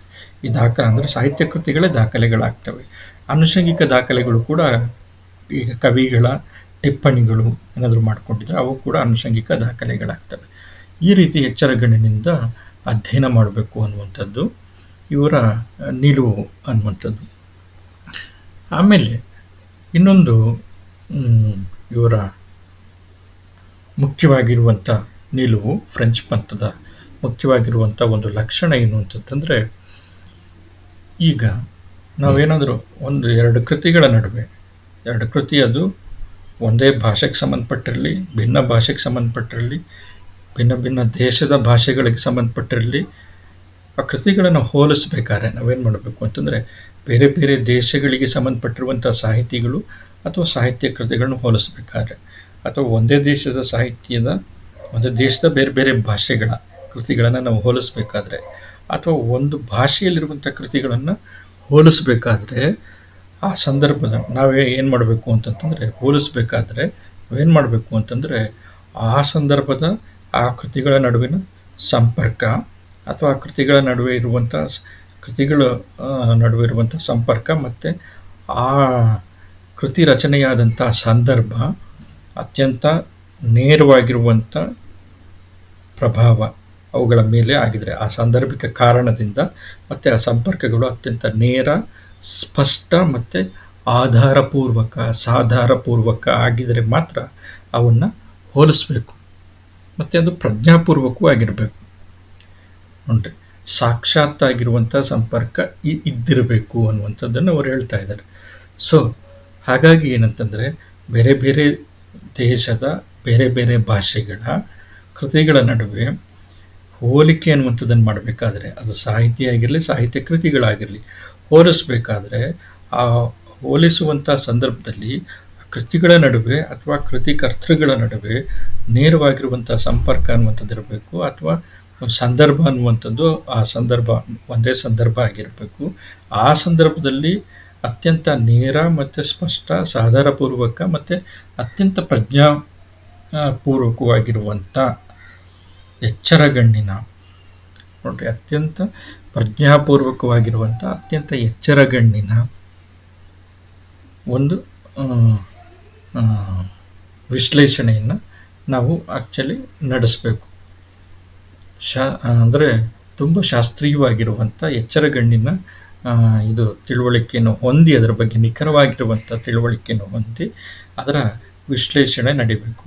ಮತ್ತೆ ಮುಂದುವರೆದು ಹೇಳುವಂಥದ್ದು ಏನು ಅಂತಂತಂದರೆ, ಅವುಗಳ ನಡುವೆ, ಆ 2 ಕೃತಿಗಳ ನಡುವೆ ಬೇರೆ ರಾಷ್ಟ್ರಗಳ ಇದು ಕೃತಿಗಳಾಗಿರ್ಬೋದು, ಬೇರೆ ಬೇರೆ ರಾಷ್ಟ್ರಗಳ ಬೇರೆ ಬೇರೆ ಭಾಷೆಗಳ ಕೃತಿಯಾಗಿರ್ಬೋದು, ಒಂದೇ ದೇಶದ ಬೇರೆ ಬೇರೆ ಭಾಷೆಗಳ ಕೃತಿಗಳಾಗಿರ್ಬೋದು, ಇವುಗಳನ್ನ ನಾವು ಪರಿಶೀಲನೆ ಮಾಡಬೇಕಾದ್ರೆ ಆ್ಯಕ್ಚುಲಿ ಅವುಗಳ ನಡುವೆ ಸಾಕ್ಷಾತ್ತಾಗಿರುವಂಥ ಸಂಪರ್ಕ ಇದ್ದಲ್ಲಿ ಮಾತ್ರ, ನೇರವಾಗಿರುವಂಥ ಸಂಪರ್ಕ ಇದ್ದಲ್ಲಿ ಮಾತ್ರ. ಫಾರ್ ಎಕ್ಸಾಂಪಲ್, ಪಂಪ ಮತ್ತು ರನ್ನನ ಕೃತಿಗಳ ನಡುವೆ ನೇರ ಸಂಪರ್ಕ ಇದೆ. ಪಂಪನ 13 ಮತ್ತು 14ನೇ ಆಶ್ವಾಸವನ್ನು ರನ್ನ ತೆಗೆದುಕೊಂಡು ಅದನ್ನು ವಿಸ್ತರಿಸಿ ಅವನು ಕೃತಿಯನ್ನು ರಚಿಸಿದ್ದಾನೆ, ಗದಾಯುದ್ಧವನ್ನು ಅಥವಾ ಸಾಹಸ ಭೀಮ ವಿಜಯವನ್ನು. ಈ ರೀತಿ ನೇರವಾಗಿರುವಂಥ ಸಂಪರ್ಕ ಇದ್ದಲ್ಲಿ ಮಾತ್ರ ಪ್ರಭಾವ, ಪರಿಶೀಲನೆ ಮತ್ತು ಹೋಲಿಕೆ ಅಥವಾ ವ್ಯತ್ಯಾಸ ಇರಲಿ, ಇದೇ ರನ್ನನ ಕೃತಿಗಳಲ್ಲಿ ಆ ಥರ ಇದೆ. ವ್ಯತ್ಯಾಸ ಇದೆ. ವ್ಯತ್ಯಾಸ ಏನಿದೆ, ಅಲ್ಲಿ ಅರ್ಜುನ ನಾಯಕ ಆದರೆ ಇಲ್ಲಿ ಭೀಮನೇ ನಾಯಕ. ಇಡೀ ಈ, ಕಥನ ಪರಂಪರೆನೇ ಚೇಂಜ್ ಆಗುತ್ತೆ. ಆದರೆ ನೇರ ಸಂಪರ್ಕ ಇದೆ, ಅವನ ಹೆಸರಿನಲ್ಲೇ ನೇರ ಸಂಪರ್ಕ ಇದೆ. ಅದು ಇದು ವಿಕ್ರಮಾರ್ಜುನ ವಿಜಯ ಅಂತಂತಂದರೆ ಸಾಹಸ ಭೀಮ ವಿಜಯ, ಎರಡು ವಿಜಯಗಳ ಕಥೆನೇ. ಅದು ಸಾಹಸದ ಕಥೆ, ಇದು ವಿಕ್ರಮದ ಕಥೆ. ಸೊ ಆ ಥರದ ನೇರವಾಗಿರುವಂಥ ಸಾಕ್ಷಾತ್ತಾದ ಸಂಪರ್ಕ ಇದ್ದಲ್ಲಿ, ಪ್ರಭಾವ ಪರಿಶೀಲನೆ ಇದ್ದಲ್ಲಿ, ಹೋಲಿಕೆ ವ್ಯತ್ಯಾಸ ಇದ್ದಲ್ಲಿ, ಹೋಲಿಕೆನೂ ಇರ್ಬೋದು ವ್ಯತ್ಯಾಸ ಇರ್ಬೋದು, ಅದು ಬೇರೆ ಪ್ರಶ್ನೆ. ನೇರ ಸಂಪರ್ಕ ಇರಬೇಕು, ಇದು ಮುಖ್ಯವಾಗಿರುವಂಥ ಒಂದು ಷರತ್ತು ಫ್ರೆಂಚ್ ಪಂಥದವರು. ಆಗ ಅವುಗಳ ವಿಶ್ಲೇಷಣೆಯನ್ನು ನಡೆಸಬೇಕು ಅಂತ ತಂದ್ಬಿಟ್ಟು ಇವರು ಅಭಿಪ್ರಾಯವನ್ನು ಪಡ್ತಾರೆ, ಅಭಿಮತ ವ್ಯಕ್ತಪಡಿಸ್ತಾರೆ. ಈ ಸಂಬಂಧವಾಗಿ ಈ ಥರ ಅಧ್ಯಯನ ಮಾಡಬೇಕಾದ್ರೆ ತುಂಬ ಸಾವಧಾನ ಚಿತ್ತದಿಂದ, ತುಂಬ ಎಚ್ಚರಿಕೆಯಿಂದ, ತುಂಬ ನಿಖರವಾಗಿರುವಂಥ ಅಧ್ಯಯನವನ್ನು ನಡೆಸಬೇಕು. ಆತುರತೆಯನ್ನು ತೋರಬಾರದು. ಆತುರತೆಯ ನೆಪದಲ್ಲಿ ತಪ್ಪು ವ್ಯಾಖ್ಯಾನಗಳನ್ನು, ಅಪವ್ಯಾಖ್ಯಾನಗಳನ್ನು ಮಾಡಬಾರ್ದು ಅನ್ನುವಂಥದ್ದನ್ನು ತೌರ್ಣಿಕ ಅಧ್ಯಯನಕಾರರು ಹೇಳ್ತಾರೆ. ಅದರಲ್ಲಿ ಮುಖ್ಯವಾಗಿರುವಂಥವರು JM ಕರ್ರೆ, ಆಮೇಲೆ ಗಯಾರ್ಡ್, ಇವರು ಹೇಳ್ತಾರೆ. ಪ್ರಭಾವಗಳ ಅಧ್ಯಯನ ಮಾಡಬೇಕಾದ್ರೆ ಸ್ವೀಕಾರಕ್ಕೆ ಸಂಬಂಧಪಟ್ಟಂಗೆ ಈ ಮಾತು ಬರುತ್ತೆ. ಸ್ವೀಕಾರ ಅಂತಂದರೆ ನಾವು ಆ್ಯಕ್ಚುಲಿ ಇನ್ನೊಂದರ ಪ್ರಭಾವವನ್ನು ನಾವು ಸ್ವೀಕರಿಸಿ, ಇನ್ನೊಂದು ಕೃತಿಯ ಅಥವಾ ಕೃತಿಕಾರರ ಪ್ರಭಾವವನ್ನು ಪಡೆದುಕೊಳ್ಳುವಂಥದ್ದು. ಈ ರೀತಿ ಪ್ರಭಾವಗಳ ಅಧ್ಯಯನ ಮಾಡಬೇಕಾದ್ರೆ ಅನಿರ್ದಿಷ್ಟತೆ ಅನ್ನುವಂಥದ್ದು ಇರಬಾರ್ದು. ತುಂಬ ನಿರ್ದಿಷ್ಟವಾಗಿರುವಂಥ, ಕ್ಲಿಯರ್ ಕಟ್ ಆಗಿರುವಂಥ ಮಾಹಿತಿ ಇರಬೇಕು. ಇನ್ನೊಂದು ಆತುರವಾಗಿರುವಂಥ ವ್ಯಾಖ್ಯಾನ ಬೇಡ. ಮತ್ತೆ ಸಾವಧಾನ ಚಿತ್ತದಿಂದ ಆಲೋಚನೆ ಮಾಡಿ ಮತ್ತೆ ಕೃತಿಯನ್ನು ಅರ್ಥ ಮಾಡಿಕೊಂಡು, ಆ ಸಂದರ್ಭವನ್ನು, ಸನ್ನಿವೇಶವನ್ನು, ಪಾತ್ರಚಿತ್ರಣವನ್ನು ಅರ್ಥ ಮಾಡಿಕೊಂಡು, ಎರಡು ಕೃತಿಗಳಲ್ಲಿ ಬರುವಂಥ ಆಯಾ ಸಂದರ್ಭ, ಆಯಾ ಪಾತ್ರ ಚಿತ್ರಣ ಮತ್ತು ಅಲ್ಲಿರುವಂಥ ಸನ್ನಿವೇಶಗಳನ್ನ ಅರ್ಥ ಮಾಡಿಕೊಂಡು ನಿಖರವಾಗಿರುವಂಥ ವಿವರಣೆಯನ್ನು ಮಾಡಬೇಕು, ವಿಶ್ಲೇಷಣೆಯನ್ನು ಮಾಡಬೇಕು ಅನ್ನುವಂಥದ್ದನ್ನು ಇವರು ಪ್ರತಿಪಾದನೆ ಆ್ಯಕ್ಚುಲಿ ಮಾಡ್ತಾರೆ. ಇದು ಫ್ರೆಂಚ್ ಪಂಥದ ಇನ್ನೊಂದು ಮುಖ್ಯವಾಗಿರುವಂಥ ಲಕ್ಷಣ. ಮತ್ತು ಫ್ರೆಂಚ್ ಪಂಥದಲ್ಲಿ ತುಂಬ ಮುಖ್ಯವಾಗಿರುವಂಥ ಇನ್ನೊಂದು ಲಕ್ಷಣ ಏನಂತಂದರೆ ಆಕರಗಳ ಶೋಧ ಅನ್ನುವಂಥದ್ದು. ಅಂದರೆ ಕೃತಿಗಳ ಮೂಲ ಶೋಧ ಅನ್ನುವಂಥದ್ದು ಫ್ರೆಂಚ್ ಪಂಥದವರಲ್ಲಿ ತುಂಬ ಮುಖ್ಯವಾಗಿರುವಂಥ ಆಸಕ್ತಿ ವಿಚಾರ. ಅದು ಒಂದು ಕೃತಿಯೊಂದರ ಉಗಮ,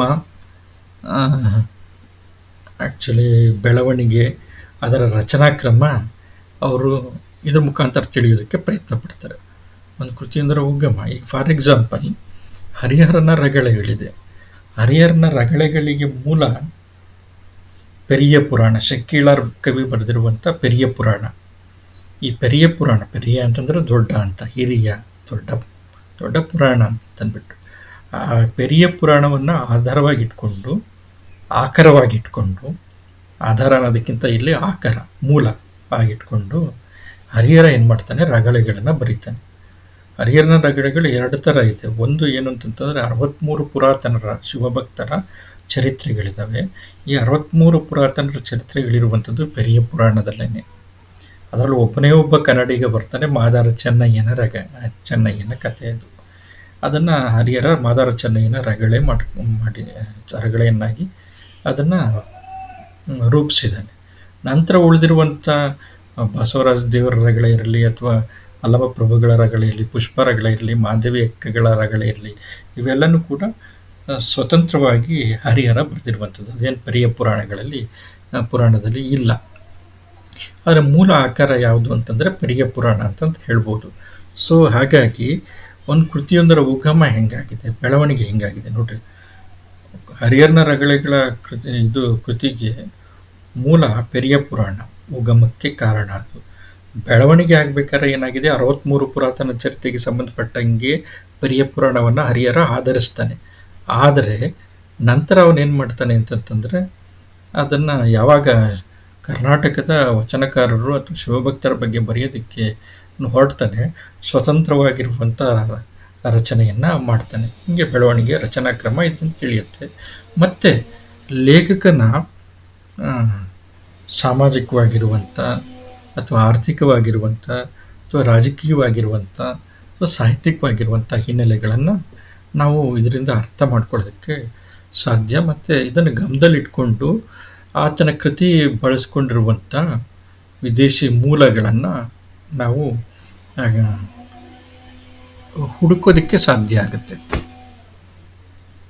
ಇದು ಮೂಲ ಶೋಧನೆಯಲ್ಲಿ, ಆಕರಗಳ ಶೋಧನೆಯಲ್ಲಿ ಫ್ರೆಂಚ್ ಪಂಥದವರು ಮಾಡುವಂಥ ಕೆಲಸ. ನೋಡಿ, ಮೂಲ ಅನ್ನುವಂಥದ್ದು ಒಂದು ಆ ದೇಶಕ್ಕೆ ಸಂಬಂಧಪಟ್ಟಿರುವಂಥದ್ದು, ಒಂದು ದೇಶದ ಬೇರೆ ಬೇರೆ ಭಾಷೆಗಳ ಸಾಹಿತ್ಯಕ್ಕೆ ಯಾವ ಸಾಹಿತ್ಯ ಕೃತಿಗೆ ಯಾವ ಸಾಹಿತ್ಯ ಕೃತಿ ಮೂಲ ಅನ್ನುವಂಥದ್ದು.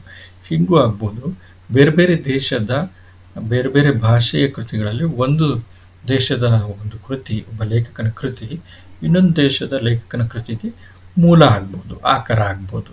ಹಿಂಗೂ ಕೂಡ ಸಾಧ್ಯತೆ ಇರುತ್ತೆ. ಈಗ ನಾನು ಆಗಲೇ ಪ್ರಸ್ತಾಪ ಮಾಡಿದೆ, ಮಿಲ್ಟನ್ನ ಪ್ಯಾರಡೈಸ್ ಲಾಸ್ಟ್ನ ಪ್ರಭಾವ ಒಂದು ರೀತಿಯಲ್ಲಿ ಶ್ರೀರಾಮಾಯಣ ದರ್ಶನ ಮೇಲೆ ಆಗಿದೆ, ಸ್ವೀಕರಣ. ಅದನ್ನು ಕುವೆಂಪು ತಮ್ಮ ಪ್ರತಿಭಾ ಬಲದಿಂದ ಏನು ಮಾಡಿದ್ದಾರೆ ಅಂತಂತಂದರೆ, ಅದನ್ನು ಪರಿಷ್ಕರಿಸಿ ರಾಮನ ವ್ಯಕ್ತಿತ್ವವನ್ನು ವಿಕಾಸಗೊಳಿಸಿದ್ದಾರೆ, ಪೂರ್ಣ ದೃಷ್ಟಿಗೆ ಅನ್ವಯಿಸಿದ್ದಾರೆ ಅದನ್ನು. ಸೊ ಮನುಜ ಮತದಲ್ಲಿ ಹೋಗುವಂಗೆ ರಾಮನ ಪಾತ್ರವನ್ನು ಬೆಳೆಸ್ತಾ ಹೋಗ್ತಾರೆ.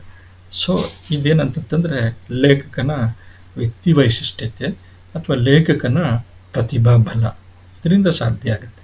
ಬೇರೆ ಬೇರೆ ಭಾಷೆಗಳಿಂದ ಆಕರವನ್ನು ತೆಗೆದುಕೊಂಡ್ರೂ ಕೂಡ, ಬೇರೆ ಬೇರೆ ದೇಶದಿಂದ ಬೇರೆ ಬೇರೆ ದೇಶದ ಭಾಷೆಯಿಂದ ಆಕಾರ ತೆಗೆದುಕೊಂಡು ಇವನು ಏನು ಮಾಡ್ತಾನೆ, ಈ ಕವಿ ಏನು ಮಾಡ್ತಾನೆ ಅನ್ನುವಂಥದ್ದು ಮುಖ್ಯ ಅನ್ನುವಂಥದ್ದು. ಇದನ್ನು ಆಕರಗಳ ಅಧ್ಯಯನದಲ್ಲಿ ಫ್ರೆಂಚ್ ಪಂಥ ಇದನ್ನು ಅನ್ವೇಷಣೆ ಮಾಡುತ್ತೆ. ಇದಕ್ಕೆ ಅತ್ಯಂತ ಶಾಸ್ತ್ರೀಯವಾಗಿರುವಂಥ ಅಧ್ಯಯನ ಕ್ರಮವನ್ನು ಅವರು ಫ್ರೆಂಚ್ ಪಂಥದವರು ಅನುಸರಿಸ್ತಾರೆ. ಒಂದೇ ವಸ್ತು ಮೂಲದಿಂದ ಜನಿಸಿರುವಂಥ ಇತರ ಕೃತಿಗಳ ತೌಲನಿಕ ಅಧ್ಯಯನ ಮತ್ತು ಸಮಾನ ಆಕಾರ ಸಂಪರ್ಕ ಹೊಂದಿರುವಂಥ ಕೃತಿಗಳ ಅಧ್ಯಯನ ಅನ್ನುವಂಥದ್ದು ತೌಲನಿಕ ಅಧ್ಯಯನದಲ್ಲಿ ತುಂಬ ಮುಖ್ಯ ಅನ್ನುವಂಥದ್ದು. ಮತ್ತು ಫ್ರೆಂಚ್ ಪಂಥದವರಿಗೆ ಇದರಲ್ಲಿ ಆಸಕ್ತಿ ಹೆಚ್ಚು. ನೋಡಿ, ಇಲ್ಲಿ ನಿಮ್ಮ ಸ್ಲೈಡ್ನಲ್ಲಿ ಕಾಣ್ತಿರುವಂಥ ಎರಡನೇ ಸ್ಟೇಟ್ಮೆಂಟ್ನಲ್ಲಿ ಒಂದೇ ವಸ್ತು ಮೂಲದಿಂದ ಜನಿಸಿರುವಂಥ, ಈಗ ರಾಮಾಯಣ ಅನ್ನುವಂಥದ್ದು ಒಂದೇ ವಸ್ತು, ಅದು ಮೂಲ ಜನರು ಅದನ್ನು ಜನಪದ ಗೀತೆಗಳನ್ನಾಗಿ ಹಾಡ್ತಾ ಇದ್ರು.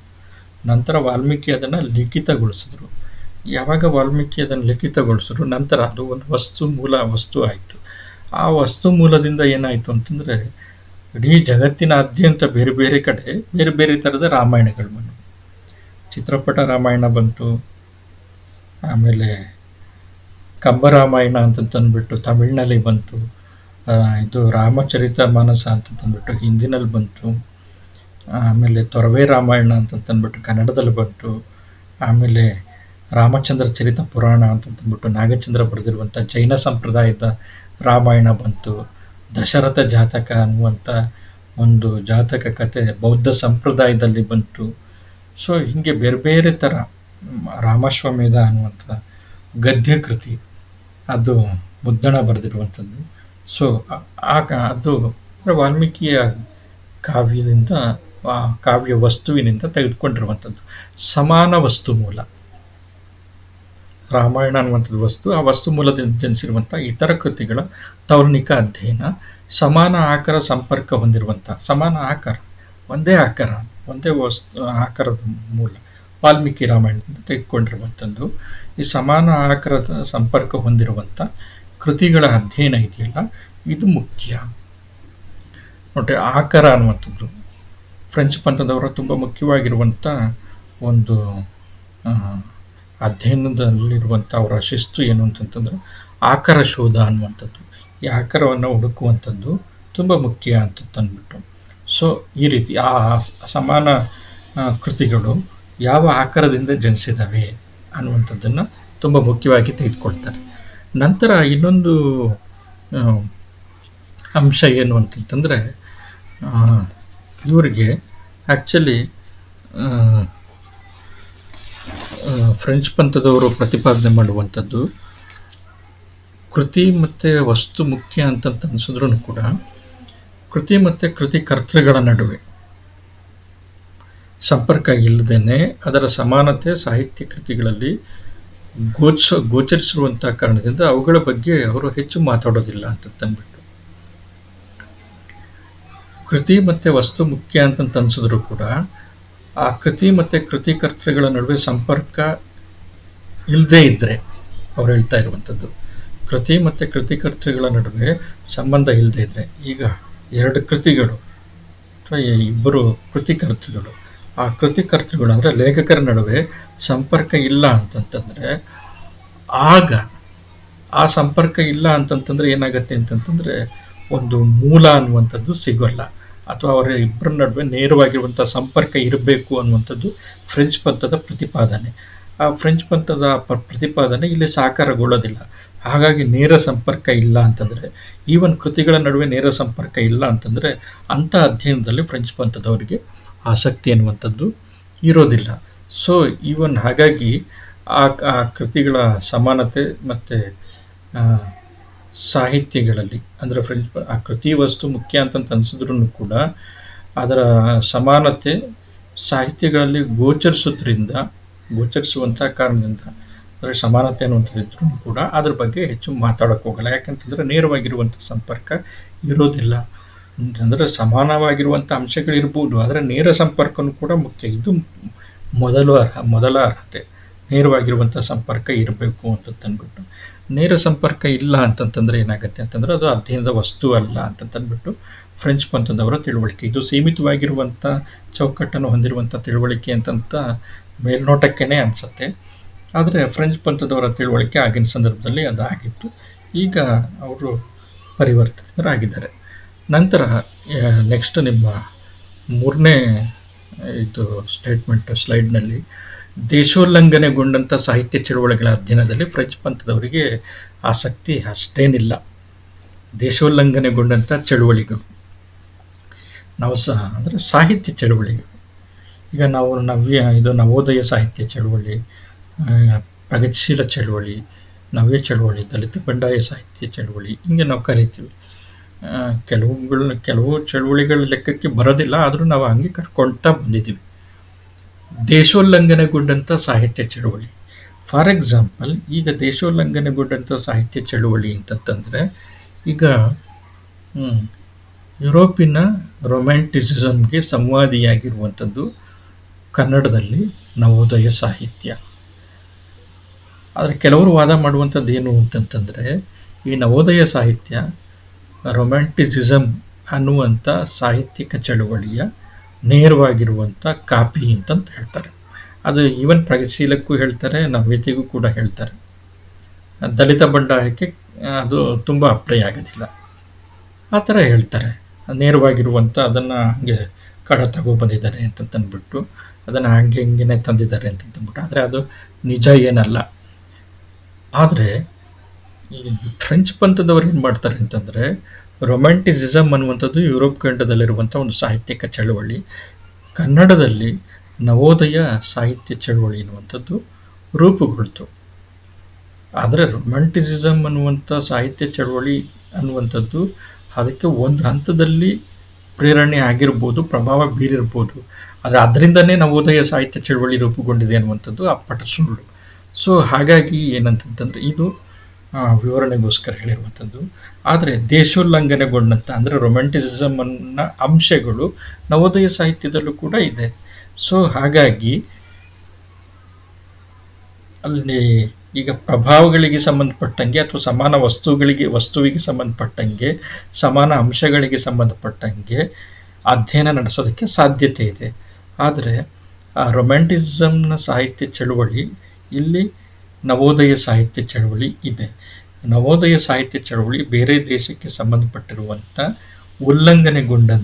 ದೇಶೋಲ್ಲಂಘನೆಗೊಂಡಂಥ ಅಂದರೆ ಆ ದೇಶದಿಂದ ದಾಟಿದಂಥ, ಆ ದೇಶದ ವ್ಯಾಪ್ತಿಗೆ ಒಳಪಡದಂಥ ಅದೇ ಥರದ ಅಂಶಗಳು, ಅದೇ ಥರದ ವಿಚಾರಧಾರೆಗಳಿದ್ದಾವೆ, ಇಲ್ಲ ಅಂತಂತಲ್ಲ.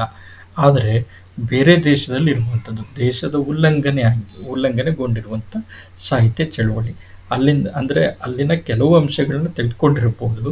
ಆದರೆ ಬೇರೆ ದೇಶದಲ್ಲಿ ಅದರ ಸಂದರ್ಭ, ಅದರ ಒತ್ತಡಗಳಿಗೆ, ಅಲ್ಲಿರುವಂಥ ಪರಿಸರಕ್ಕೆ ಅನಿವಾರ್ಯ ಸ್ಥಿತಿಯಲ್ಲಿ ಮತ್ತು ಆ ಕವಿಗಳ ವ್ಯಕ್ತಿ ಪ್ರತಿಭೆ ಮತ್ತು ವೈಶಿಷ್ಟ್ಯತೆಯ ಹಿನ್ನೆಲೆಯಲ್ಲಿ ರೂಪುಗೊಂಡು ಬೆಳೆದು ಬಂದಿರುವಂಥದ್ದು. ಹಾಗಾಗಿ ಈ ಸಾಹಿತ್ಯ ಅದರಿಂದ ಸ್ವಲ್ಪ ಭಿನ್ನವಾಗಿರ್ಬೋದು, ಸಮಾನಾಂಶಗಳು ಕೂಡ ಬಹುತೇಕ ಇರ್ಬೋದು. ಆದರೆ ಮುಖ್ಯ ಕಾರಣ ಫ್ರೆಂಚ್ ಪಂಥದವರು ಯಾಕೆ ಅಧ್ಯಯನ ಮಾಡಲ್ಲ ಅಂತಂತಂದರೆ, ಈ ನವೋದಯ ಸಾಹಿತ್ಯವನ್ನು ಯಾಕೆ ಅಧ್ಯಯನ ಮಾಡಲ್ಲ ತೌಲನಿಕ ಅಧ್ಯಯನಕಾರರಲ್ಲಿ ಫ್ರೆಂಚ್ ಪಂಥದವರು. ಅದು ದೇಶದ ಆಚೆ ಇರುವಂಥ, ದೇಶದ ಆಚೆ ಅಂದರೆ ಫ್ರೆಂಚ್ ದೇಶ ಅಂತಲ್ಲ, ಅಂದರೆ ಅದು ಫ್ರೆಂಚ್ ಪಂಥದ ಏನೊಂದು ತಿಳುವಳಿಕೆ ಇದೆ ಆ ವ್ಯಾಪ್ತಿಗೆ ಹೊರತಾಗಿರುವಂಥ, ಅಂದರೆ ಈ ಸಾಹಿತ್ಯ ಚಳುವಳಿಗೆ ಬೇರೆ ಆಗಿರೋ ರೊಮ್ಯಾಂಟಿಸಮ್ ಸಾಹಿತ್ಯ ಚಳುವಳಿಗೆ ಹೊರತಾಗಿರುವಂಥ, ಬೇರೆಯಾಗಿರುವಂಥ, ಅದೇ ಥರ ಇರ್ಬೋದು ಆದರೆ ಬೇರೆ ಅದು. ಸೊ ಹಾಗಾಗಿ ಆ ಥರದ ಸಾಹಿತ್ಯ ಚಳುವಳಿಗಳನ್ನು ಅಧ್ಯಯನ ಮಾಡೋದಿಲ್ಲ. ಇನ್ನೊಂದು ಉದಾಹರಣೆ ಕೊಡೋದಾದರೆ, ರಷ್ಯಾದಲ್ಲಿ ಪ್ರೋಗ್ರೆಸಿವ್ ಲಿಟ್ರೇಚರ್ ಅನ್ನುವಂಥದ್ದು ಒಂದು ದೊಡ್ಡ ಚಳುವಳಿಯಾಗಿ ಬೆಳೆದು ಬಂತು. ರಷ್ಯಾ ಮತ್ತು ಬೇರೆ ಬೇರೆ ಕಡೆ ಬಂತು. ಸೊ ಅದೇ ಥರ ಭಾರತದಲ್ಲೂ ಕೂಡ ಏನಾಯಿತು ಅಂತಂದರೆ, ಬೇರೆ ಬೇರೆ ಹೆಸರಿನಲ್ಲಿ ಪ್ರಗತಿಶೀಲ ಸಾಹಿತ್ಯ ಚಳುವಳಿ ಅನ್ನುವಂಥ ಒಂದು ಸಾಮಾನ್ಯ ಅರ್ಥದಲ್ಲಿ, ಪ್ರಗತಿಶೀಲ ಸಾಹಿತ್ಯ ಚಳುವಳಿ ಅನ್ನುವಂಥ ಅರ್ಥದಲ್ಲಿ, ನಮ್ಮಲ್ಲಂಥದ್ದು ನೇರವಾಗಿ ಪ್ರಗತಿಶೀಲ ಸಾಹಿತ್ಯ ಅಂತ ನಾವು ಕರಿತೀವಿ, ಬೆಳ್ಕೊಂಡು ಬಂತು. ಈಗ ಫ್ರೆಂಚ್ ಪಂಥದವರು ಆ ಪ್ರೋಗ್ರೆಸಿವ್ ಲಿಟ್ರೇಚರ್ ಮತ್ತು ಪ್ರಗತಿಶೀಲ ಚಳುವಳಿಯನ್ನು ಒಟ್ಟಿಗೆ ಇಟ್ಟು ನೋಡೋದಿಲ್ಲ. ಯಾಕೆ ಅಂತಂದರೆ, ಪ್ರಗತಿಶೀಲ ಚಳುವಳಿ ದೇಶೋಲ್ಲಂಘನೆಗೊಂಡಂಥ ಸಾಹಿತ್ಯ ಚಳುವಳಿ. ಆದರೆ ಮೂಲತಃ ಅದು ಪ್ರವರ್ಧಮಾನಕ್ಕೆ ಬಂದದ್ದು, ಆ ಚಳುವಳಿ ಬೆಳೆದದ್ದು ರಷ್ಯಾದಂಥ ದೇಶದಲ್ಲಿ ಅಥವಾ ಬೇರೆ ಯಾವುದೋ ದೇಶದಲ್ಲಿ, ಬೇರೆ ದೇಶಗಳಲ್ಲಿ ಬಂದದ್ದು.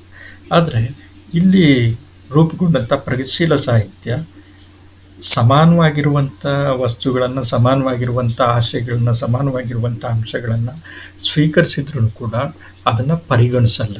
ಯಾಕೆಂತಂದರೆ ಅದು ದೇಶದ ಆಚೆ ಇರುವಂಥದ್ದು, ದೇಶೋಲ್ಲಂಘನೆಗೊಂಡಿರುವಂಥದ್ದು. ಸೊ ಇದರ ಅಧ್ಯಯನಕ್ಕೆ ಫ್ರೆಂಚ್ ಪಂಥದವರು ಒಪ್ಪಲ್ಲ, ಅವರಿಗೆ ಆಸಕ್ತಿ ಇಲ್ಲ ಅನ್ನುವಂಥದ್ದು. ಸೊ ಹಾಗಾಗಿ ಏನು ಅಂತಂತಂದರೆ,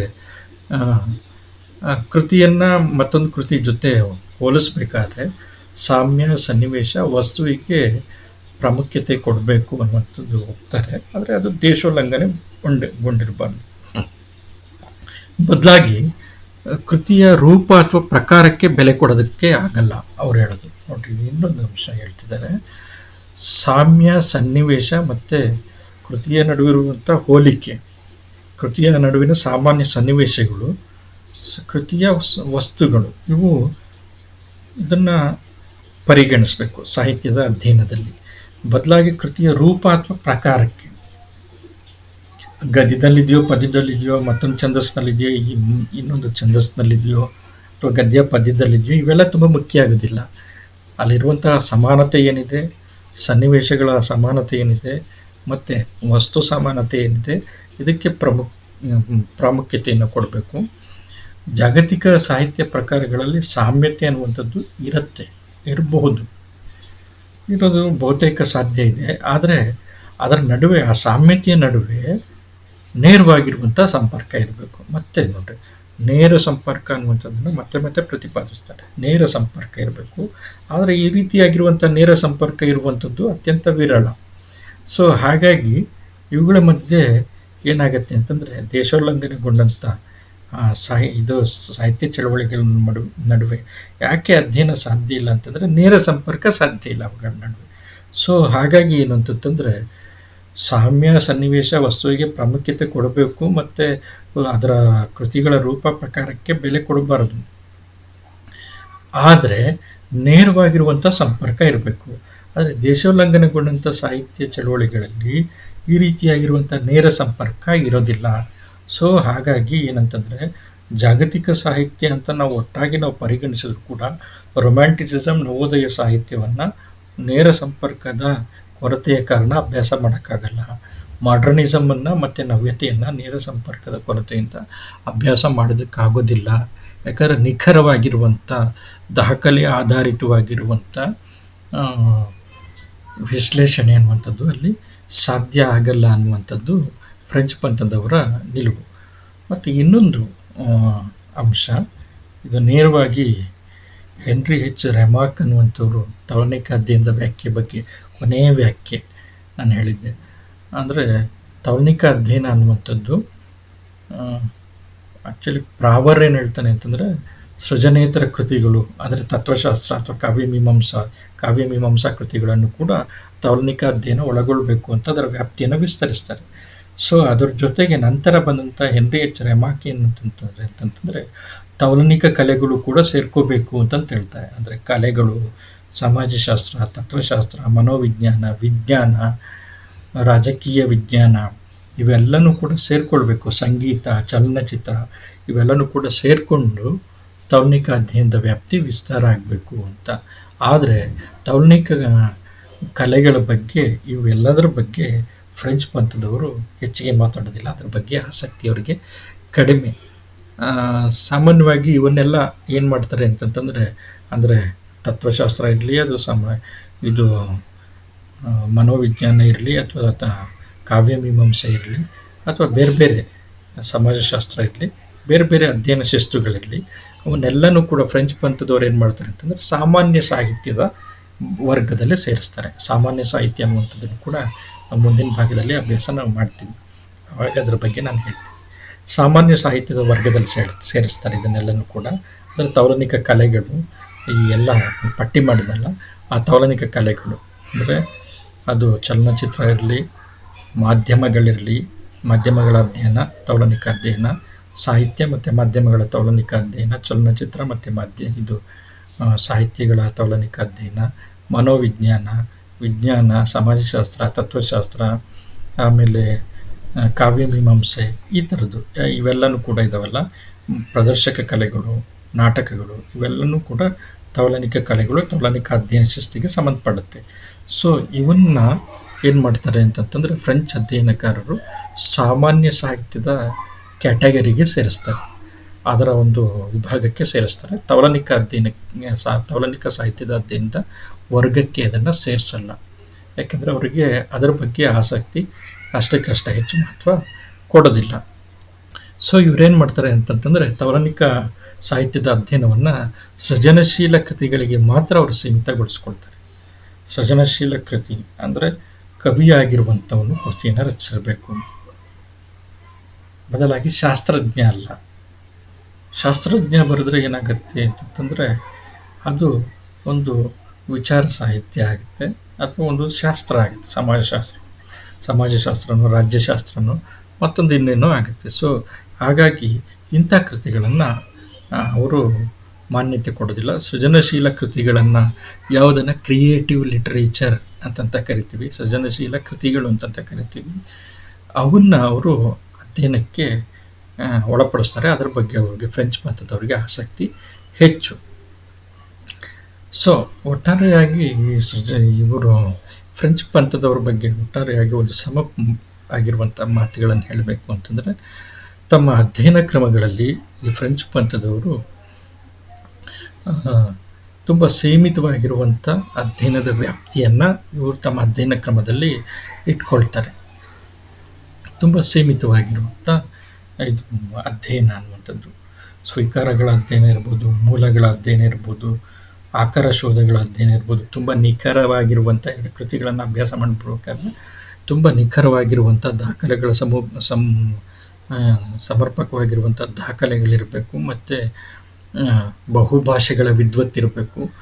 ಅದರ ಮುಖಾಂತರ ಒಂದು ವಿಶ್ಲೇಷಣೆಯನ್ನು ಮಾಡಿ ಹೇಳಿಕೆಯನ್ನು ಕೊಡಬೇಕು ಅನ್ನುವಂಥ ತುಂಬ ನಿಖರತೆಯನ್ನು ಬಳಸುವಂಥ, ವಿದ್ವತ್ತತೆಯನ್ನು ಬಳಸುವಂಥ, ಮತ್ತು ಸ್ವೀಕಾರ, ಪ್ರಭಾವ, ಆಕಾರ ಶೋಧಗಳಿಗೆ ಸೀಮಿತವಾದಂಥ, ಸೃಜನಶೀಲ ಕೃತಿಗಳಿಗೆ ಸೀಮಿತವಾದಂಥ ಒಂದು ವ್ಯಾಪ್ತಿಯನ್ನು ಒಳಗೊಂಡಿರುವಂಥದ್ದು. ನೋಡಿದ್ರೆ ಒಂದು ಸ್ವಲ್ಪ ಸಂಕುಚಿತವಾಗಿರುವಂಥ ಮನೋಧರ್ಮ ಅಂತಂತ ಅನಿಸುತ್ತೆ. ಮತ್ತು ಅಧ್ಯಯನ ಕ್ರಮದಲ್ಲಿ ಅಥವಾ ಅಧ್ಯಯನ ವಿಧಾನದಲ್ಲಿ ತುಂಬ ನಿಷ್ಠುರವಾಗಿರುವಂಥ ನಿಯಮಗಳನ್ನ ಪಾಲಿಸುತ್ತೆ. ತುಲನೆ ಎನ್ನುವಂಥದ್ದನ್ನು ಮಾಡಬೇಕಾದ್ರೆ ಸಮಾನ ಸಂಪರ್ಕ ಇರಬೇಕು, ಅದಕ್ಕೆ ಪೂರಕವಾಗಿರುವಂಥ ದಾಖಲೆಗಳಿರಬೇಕು, ಮತ್ತು ಒಂದು ತೀರ್ಮಾನಕ್ಕೆ, ಆ ಕೃತಿಗಳ ತೀರ್ಮಾನಕ್ಕೆ ಬರಬೇಕು ಅಂತಂದರೆ ಅತ್ಯಂತ ನಿಷ್ಠುರವಾಗಿರುವಂಥ, ನಿಯಮಬದ್ಧವಾಗಿರುವಂಥ ತೀರ್ಮಾನ ಅದಾಗಿರಬೇಕು. ನಿಷ್ಠುರವಾಗಿರಬೇಕು ಮತ್ತು ನಿಯಮಬದ್ಧವಾಗಿರಬೇಕು, ಮತ್ತು ಅದಕ್ಕೆ ಸಮರ್ಪಕ ದಾಖಲೆಗಳಿರಬೇಕು. ಇದನ್ನು ಹೇಳುತ್ತೆ. ಮತ್ತು ತುಂಬ ಸಾಹಿತ್ಯವನ್ನು ತುಂಬ ಕ್ಲೋಸ್ ರೀಡಿಂಗ್ ಮಾಡುತ್ತದೆ. ತುಂಬ ಹತ್ತಿರದಿಂದ ಸಾಹಿತ್ಯವನ್ನು, ಹತ್ತಿರದಿಂದ ಅಂದರೆ ತುಂಬ ಕೂಲಂಕುಷವಾಗಿರುವಂಥ ಅಧ್ಯಯನ, ಸೂಕ್ಷ್ಮ ರೂಪಗಳಲ್ಲಿ ಸಾಹಿತ್ಯದ ಅಧ್ಯಯನವನ್ನು ಮಾಡುತ್ತೆ. ಅದರ ಮುಖಾಂತರ ಅದು ಏನು ಮಾಡುತ್ತೆ ಅಂತಂದರೆ ಸಾಮ್ಯ ಮತ್ತು ಭಿನ್ನತೆ ಅಥವಾ ಅದಕ್ಕಿರುವಂಥ ಸಾಮಾಜಿಕ ಅಥವಾ ಸಾಂಸ್ಕೃತಿಕವಾಗಿರುವಂಥ ಪ್ರಭಾವ ಅಥವಾ ಪ್ರೇರಣೆ ಇವುಗಳನ್ನು ಕುರಿತು ಅದು ಅಭ್ಯಾಸ ಮಾಡುತ್ತೆ. ಅದನ್ನು ಕುರಿತು ಚರ್ಚಿಸೋದಕ್ಕೆ ಅದು ಬಯಸುತ್ತೆ. ಒಟ್ಟಾರೆ ಈ ಪಂಥದವರು ಎಲ್ಲದರಲ್ಲೂ ಕೂಡ ಅತ್ಯಂತ ಎಚ್ಚರ, ಸ್ಪಷ್ಟವಾಗಿರುವಂಥ ಅಧ್ಯಯನ ಕ್ರಮ ಅನ್ನುವಂಥದ್ದು ಇರಬೇಕು ಅನ್ನುವಂಥದ್ದನ್ನು ಪ್ರತಿಪಾದಿಸ್ತಾರೆ. ಎಲ್ಲದರಲ್ಲೂ ಕೂಡ ಅತ್ಯಂತ ಎಚ್ಚರ ಮತ್ತು ಸ್ಪಷ್ಟವಾಗಿರುವಂಥ, ನಿಷ್ಠುರವಾಗಿರುವಂಥ, ನಿಖರವಾಗಿರುವಂಥ ಅಧ್ಯಯನ ಕ್ರಮ, ಸೃಜನಶೀಲ ಕೃತಿಗಳ ಅಧ್ಯಯನ ಅನ್ನುವಂಥದ್ದು ಇವರು ಪ್ರತಿಪಾದಿಸ್ತಾರೆ. ಸೊ ಹಾಗಾಗಿ ಏನು ಅಂತಂತಂದರೆ ಒಂದು ಸ್ವಲ್ಪ ಸೀಮಿತವಾಗಿರುವಂಥ ವ್ಯಾಪ್ತಿ ಈ ಫ್ರೆಂಚ್ ಪಂಥದ ತೌಲನಿಕ ಅಧ್ಯಯನ ಕ್ರಮಕ್ಕಿದೆ ಅಂತ ಅನಿಸಿದ್ರು ಕೂಡ ತುಂಬ ನಿಷ್ಠುರವಾಗಿರುವಂಥ, ಖಚಿತವಾಗಿರುವಂಥ ಸಂಶೋಧನೆ ಇವ್ರದ್ದು, ಮತ್ತು ನಿಖರವಾಗಿರುವಂಥ ತೀರ್ಮಾನಗಳು ಇವರ ಕೃತಿಗಳಿಗೆ ಸಂಬಂಧಪಟ್ಟಂಗಿದೆ. ಮತ್ತು ತುಂಬ ಎಚ್ಚರದ ಅಧ್ಯಯನವನ್ನು ಮಾಡ್ತಾರೆ ಅನ್ನುವಂಥದ್ದು ಕೂಡ ಇವರ ಹೆಗ್ಗಳಿಕೆ ಅನ್ನುವಂಥದ್ದು. ಆದರೆ ಇತ್ತೀಚೆಗೆ ಏನು ಅಂತಂತಂದರೆ ಫ್ರೆಂಚ್ ಪಂಥದವರು, ಬಹುತೇಕ ಕೆಲವು ಫ್ರೆಂಚ್ ಪಂಥದವರು ಏನು ಮಾಡ್ತಾರೆ ಅಂದರೆ ಸಾದೃಶ್ಯ ಮತ್ತು ಆಶಯಗಳು, ಚಳುವಳಿಗಳ ಅಧ್ಯಯನವನ್ನು ಕೈಗೊಳ್ತಾ ಇದ್ದಾರೆ. ಚಳುವಳಿಗಳ ಅಧ್ಯಯನವನ್ನು ಕೈಬಿಟ್ಟಿದ್ರು, ಸಾದೃಶ್ಯಗಳ, ಹೋಲಿಕೆಗಳ ಅಧ್ಯಯನವನ್ನು ಅಷ್ಟಕ್ಕಷ್ಟೇ ಇಟ್ಕೊಂಡಿದ್ರು. ಸಮಾನ ಸಂಪರ್ಕ ಇದ್ದರೆ ಮಾತ್ರ, ನೇರ ಸಂಪರ್ಕ ಇದ್ದರೆ ಮಾತ್ರ ಸಾದೃಶ್ಯಗಳ ಅಧ್ಯಯನ ಮಾಡ್ತಾಯಿದ್ರು. ಆದರೆ ಈಗ ಆ ಥರ ಮಾಡ್ತಾ ಇಲ್ಲ. ನೇರ ಸಂಪರ್ಕ ಇಲ್ಲದೆ ಇದ್ರೂ ಪರೋಕ್ಷವಾಗಿರುವಂಥ ಸಂಪರ್ಕ ಅಥವಾ ವಿಶ್ವದ ಯಾವುದೇ ಕೃತಿಗಳನ್ನು ಜೊತೆಗೆ ತಂದು ಸಂಪರ್ಕಗಳು ಇತ್ತು ಅಂತಂತಂದರೆ, ಅಥವಾ ಇಲ್ಲದೇ ಇದ್ರೂ ಕೂಡ ಅಧ್ಯಯನ ಮಾಡುವಂಥ, ಇದು ಅಮೇರಿಕನ್ ಪಂಥದ ಚಿಂತನೆ. ಆ ಥರದೊಂದು ಕೆಲಸವನ್ನು ಮಾಡ್ತಾ ಇದ್ದಾರೆ. ಸೊ ಹಾಗಾಗಿ ಏನು ಅಂತಂತಂದರೆ ಈಗ ಏನು ಅಂತಂದರೆ ಈ ಮೊದಲನೇ ಫ್ರೆಂಚ್ ಪಂಥ ಯಾವ ರೀತಿ ಒಂದು ನಿರ್ದಿಷ್ಟವಾಗಿರುವಂಥ, ಬಲವಾಗಿರುವಂಥ ಒಂದು ಚೌಕಟ್ಟನ್ನು, ನಿಯಮಬದ್ಧತೆಯನ್ನು ಇಟ್ಕೊಂಡಿತ್ತು, ಅದನ್ನು ಬಹುತೇಕ ಕೈಬಿಟ್ಟು ತುಂಬ ಉದಾರವಾದ ಒಂದು ತೌಲನಿಕ ಅಧ್ಯಯನದಲ್ಲಿ ತೊಡಗಿಕೊಂಡಿದೆ. ಆದರೂ ಕೂಡ ಏನಂತಂತಂದರೆ ನಿಯಮಾನುಗುಣವಾಗಿರುವಂಥ ಮತ್ತು ವ್ಯವಸ್ಥಿತವಾಗಿರುವಂಥ ಅಧ್ಯಯನ ತೌಲನಿಕ ಅಧ್ಯಯನದಲ್ಲಿ ಮಾಡಬೇಕು, ಮತ್ತು ಅದು ಸಾಧ್ಯ ಇದೆ ಅಂತ ಫ್ರೆಂಚ್ ಪಂಥದವರು ತೋರಿಸ್ಕೊಟ್ಟಂಥದ್ದು. ಈ ತಳಹದಿ ಮೇಲೆ ತೌಲನಿಕ ಅಧ್ಯಯನ ಅನ್ನುವಂಥದ್ದು, ತೌಲನಿಕ ಸಾಹಿತ್ಯದ ಅಧ್ಯಯನ ಅನ್ನುವಂಥದ್ದು ಬೆಳ್ಕೊಂಡು ಬಂದಿದೆ ಅಂತಂಥದ್ದು. ಪ್ರೀತಿ ವಿದ್ಯಾರ್ಥಿಗಳೇ, ತೌಲನಿಕ ಸಾಹಿತ್ಯದ ಒಂದು ಪಂಥ ಫ್ರೆಂಚ್ ಪಂಥದ ಮುಖ್ಯವಾಗಿರುವಂಥ ಲಕ್ಷಣಗಳನ್ನು ನಾವು ಇದರವರೆಗೆ ಅಭ್ಯಾಸ ಮಾಡಿದ್ದೀವಿ. ಬಹುತೇಕ ನಿಮಗೆ ಮಂದಟ್ಟು ಮಾಡಿಸೋದಕ್ಕೆ ನಾನು ಪ್ರಯತ್ನ ಪಟ್ಟಿದ್ದೀನಿ ಅಂತ ಅಂದ್ಕೊಂಡಿದ್ದೀನಿ. ಸಮಸ್ಯೆಗಳಿದ್ದ ಪಕ್ಷದಲ್ಲಿ ನೀವು ನನ್ನ ಸಂಪರ್ಕಿಸ್ಬೋದು. ಮತ್ತು ನಿಮಗೆ ಇದು ಅರ್ಥ ಆಗದೇ ಇದ್ದ ಪಕ್ಷದಲ್ಲಿ ಇನ್ನೊಂದು ಸತಿ ಗಮನಿಸಿ, ಇನ್ನೊಂದು ಸತಿ ಇದನ್ನು ವಿಡಿಯೋವನ್ನು ಗಮನಿಸ್ಬಿಟ್ಟು ನೋಡ್ಕೊಳ್ಳಿ. ಮತ್ತು ಏನಂತಂದರೆ ಸುರಕ್ಷಿತವಾಗಿರ್ರಿ, ನಿಮ್ಮ ಆರೋಗ್ಯವನ್ನು ಕಾಪಾಡಿಕೊಳ್ಳಿ, ಮತ್ತು ಅಭ್ಯಾಸವನ್ನು ಕೈ ಬಿಡಬೇಡ್ರಿ, ನಿಮ್ಮ ಓದನ್ನು ಕೈ ಬಿಡಬೇಡ್ರಿ. ಆ ಓದು ಇಂಥ ಪ್ರಕ್ಷುಬ್ಧ ವಾತಾವರಣದಲ್ಲಿ ನಿಮ್ಮ ಓದು, ನಿಮ್ಮ ತಿಳುವಳಿಕೆ, ನಿಮ್ಮ ವಿಚಾರ ಮತ್ತು ಓದಿನ ಆಸಕ್ತಿ ಮತ್ತು ಓದಿನ ಪ್ರೀತಿ ಇದೆಯಲ್ಲ, ಅದು ನಿಮಗೆ ಒಂದು ಹೊಸ ಸ್ಫೂರ್ತಿ ಮತ್ತು ಪ್ರೇರಣೆಯನ್ನು ಕೊಡುತ್ತೆ. ಸೊ ಹಾಗಾಗಿ ವ್ಯಾಸಂಗವನ್ನು ನಿಮ್ಮ ಸಂಗಡಿಗನಾಗಿ ಮಾಡಿಕೊಳ್ಳಿ. ಎಲ್ಲರಿಗೂ ಒಳ್ಳೆಯದಾಗಲಿ. ನಮಸ್ಕಾರ.